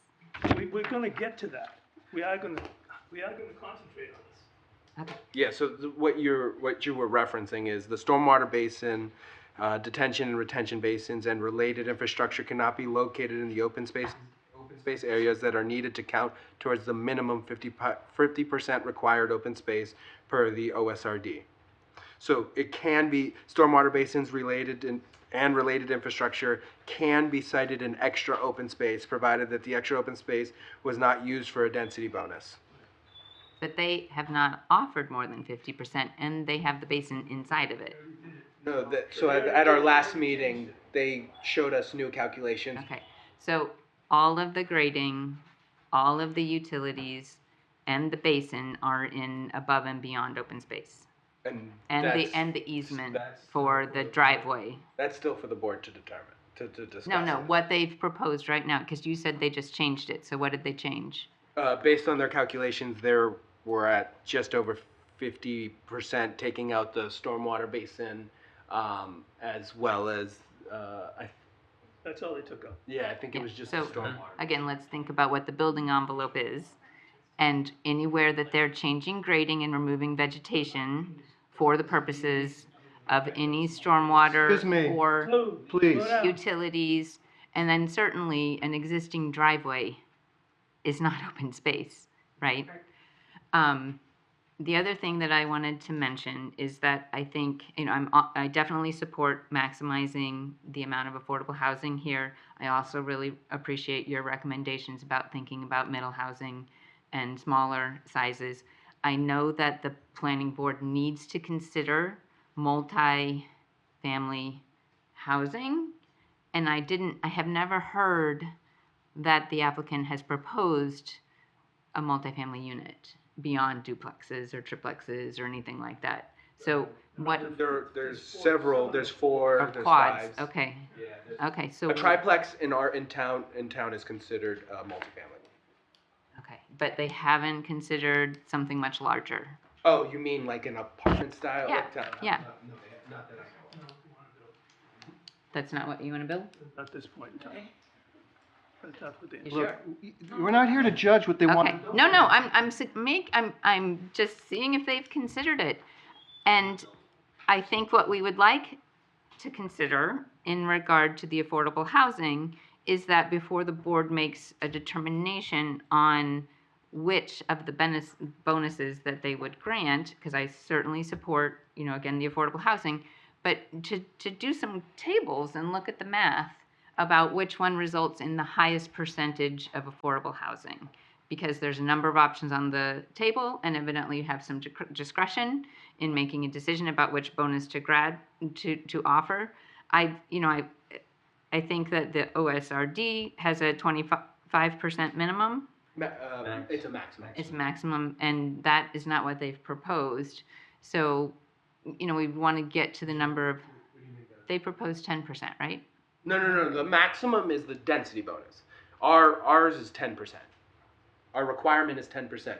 The OSRD talks about a maximum of the density bonus. But I thought it was 25% affordable housing bonus. 10% I think you're. I'm gonna try that. But again, this is why the different math being done would be helpful. 34 units. They have to give us 3. They can go up on affordables to a max of 25% of the original number of units. Just for clarity, at the moment, we have 3 affordables and 31 market rate. 34 have been approved. Yeah. They require 10% on the base, so we already have 3. It's 3 affordables and 31 market. Yes. At this point in time. And under the original rules, they could max out at 25% of the original number of units in the development. A lot of math. Okay, so 9 roughly. So we can only get no more than 9 affordable units. A 25% cap on the number of units. The inclusionary gives them 3, not 2, for every affordable, up to a max of 75% of the original units. That's how that math works. It's a little confusing. Yep, so looking at each of the options and the number of units and the percentage of units that would be affordable. Would be nice to see that laid out in the table, okay? Yeah, we got to that tonight, Ben. Okay. Regarding the public access, I think that we're, again, at a big disadvantage because at the stage when we were looking at their original proposal related to the conservation area, we didn't have a lot of information related to vistas, stony outcroppings, trees that we wanted to protect, and just the scenic value of the site and the trail location that you would want to propose because of those values.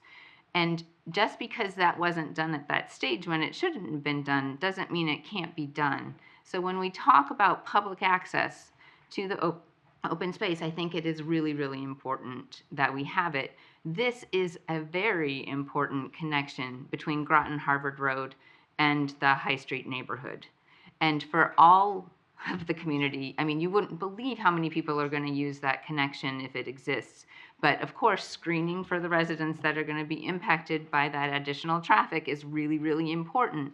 But my point is that the location of the trail through the large area, including through the buildings, And prioritizing where that is really important, so that it's screened for the residents. You know, if you're putting a trail through the units, you want to screen it for the residents that are there, and you want to screen it for the residents that already exist along Groton Harvard Road, as well as those at the assisted living. So again, trail connectivity is really, really important for this site. Public access through that connected trail network, I think, is really important for this site. I was co-chair of the Open Space and Recreation Plan Committee, and I just took a look at the Open Space and Recreation Plan to make sure that I could check, and I can send this in my written comments or something like that if you like. But I'd encourage the applicant to look at the Open Space and Recreation Plan and identify what things you could identify on the property that are priorities within the plan, as well as the trail and the wildlife corridor connectivity. So again, as you construct a trail and you're putting in the screening, you can also add the elements that create a better wildlife and habitat corridor. So again, I do think that the open space access, public access is very important here. Thank you, noted. Thank you.